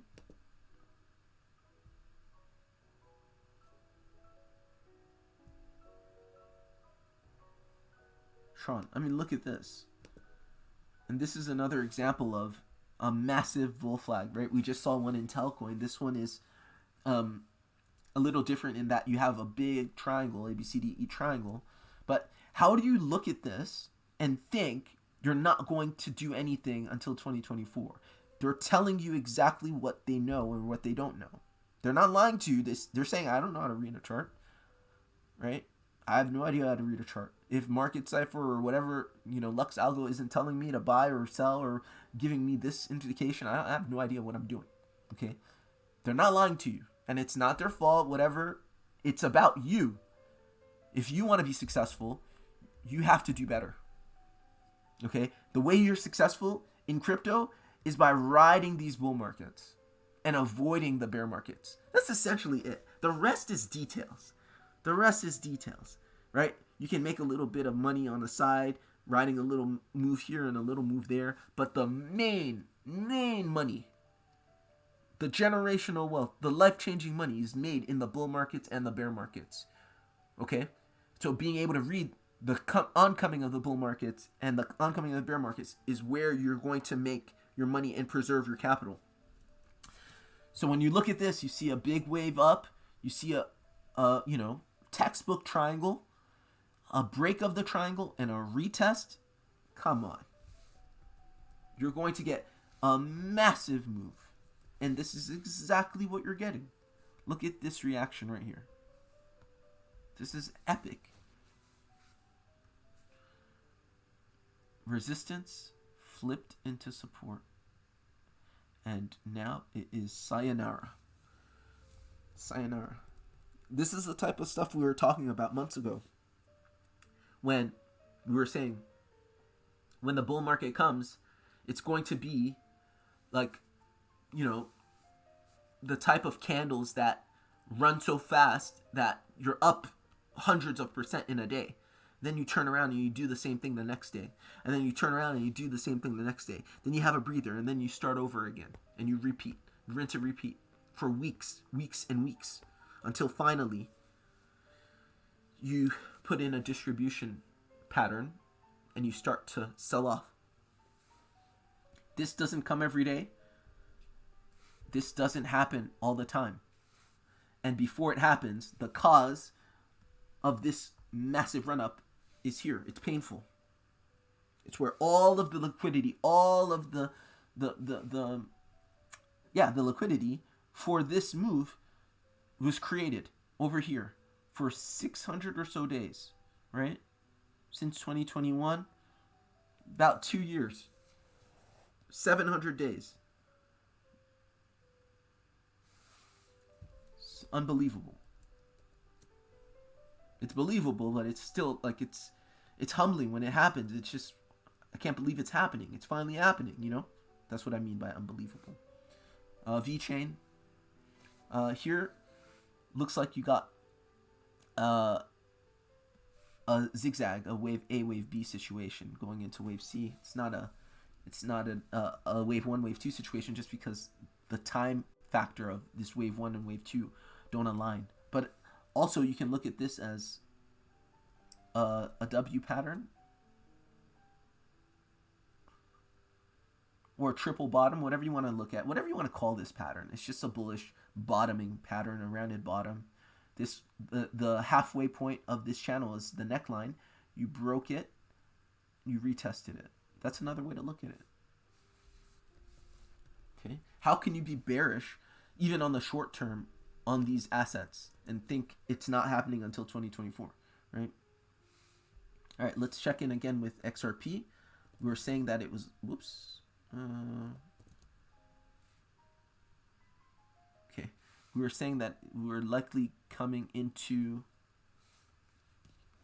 a period of breakout because we counted 2 degrees of AB basing, right? In which this was B, small b, and this was likely a pivot.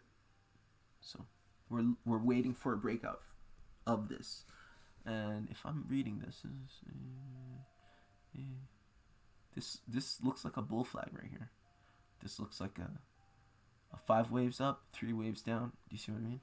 You look like on a smaller time frame, this is a 5-minute time frame, you're putting in exactly what you're putting in on a larger time frame. So this 5 waves up, 3 waves down. If you zoom out, you see the same thing right here.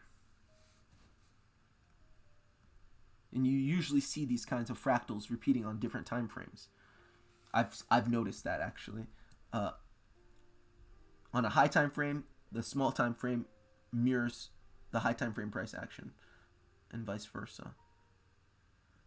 Okay. And Zilliqa, you know, this is our last one because it's a Z, and I have it alphabetically arranged. And again, many hundreds of days of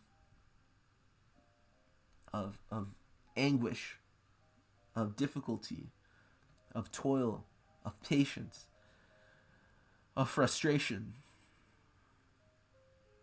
Finally, you get a breakout here. Although you got a breakout here, you never retested it as support, so you fell back in. Okay, but finally you get a breakout and a retest of the resistance as support, and that's all she wrote. Guys, I hope this was helpful. I hope this was useful. Like, share, and subscribe if you got value. I hope you're well positioned to take advantage of these moves in the market. Okay? Hope you're well positioned to take advantage of these moves in the market. This is the kind of shit that changes lives. It changes your family's life. It changes your kids' lives, your kids' lives, right?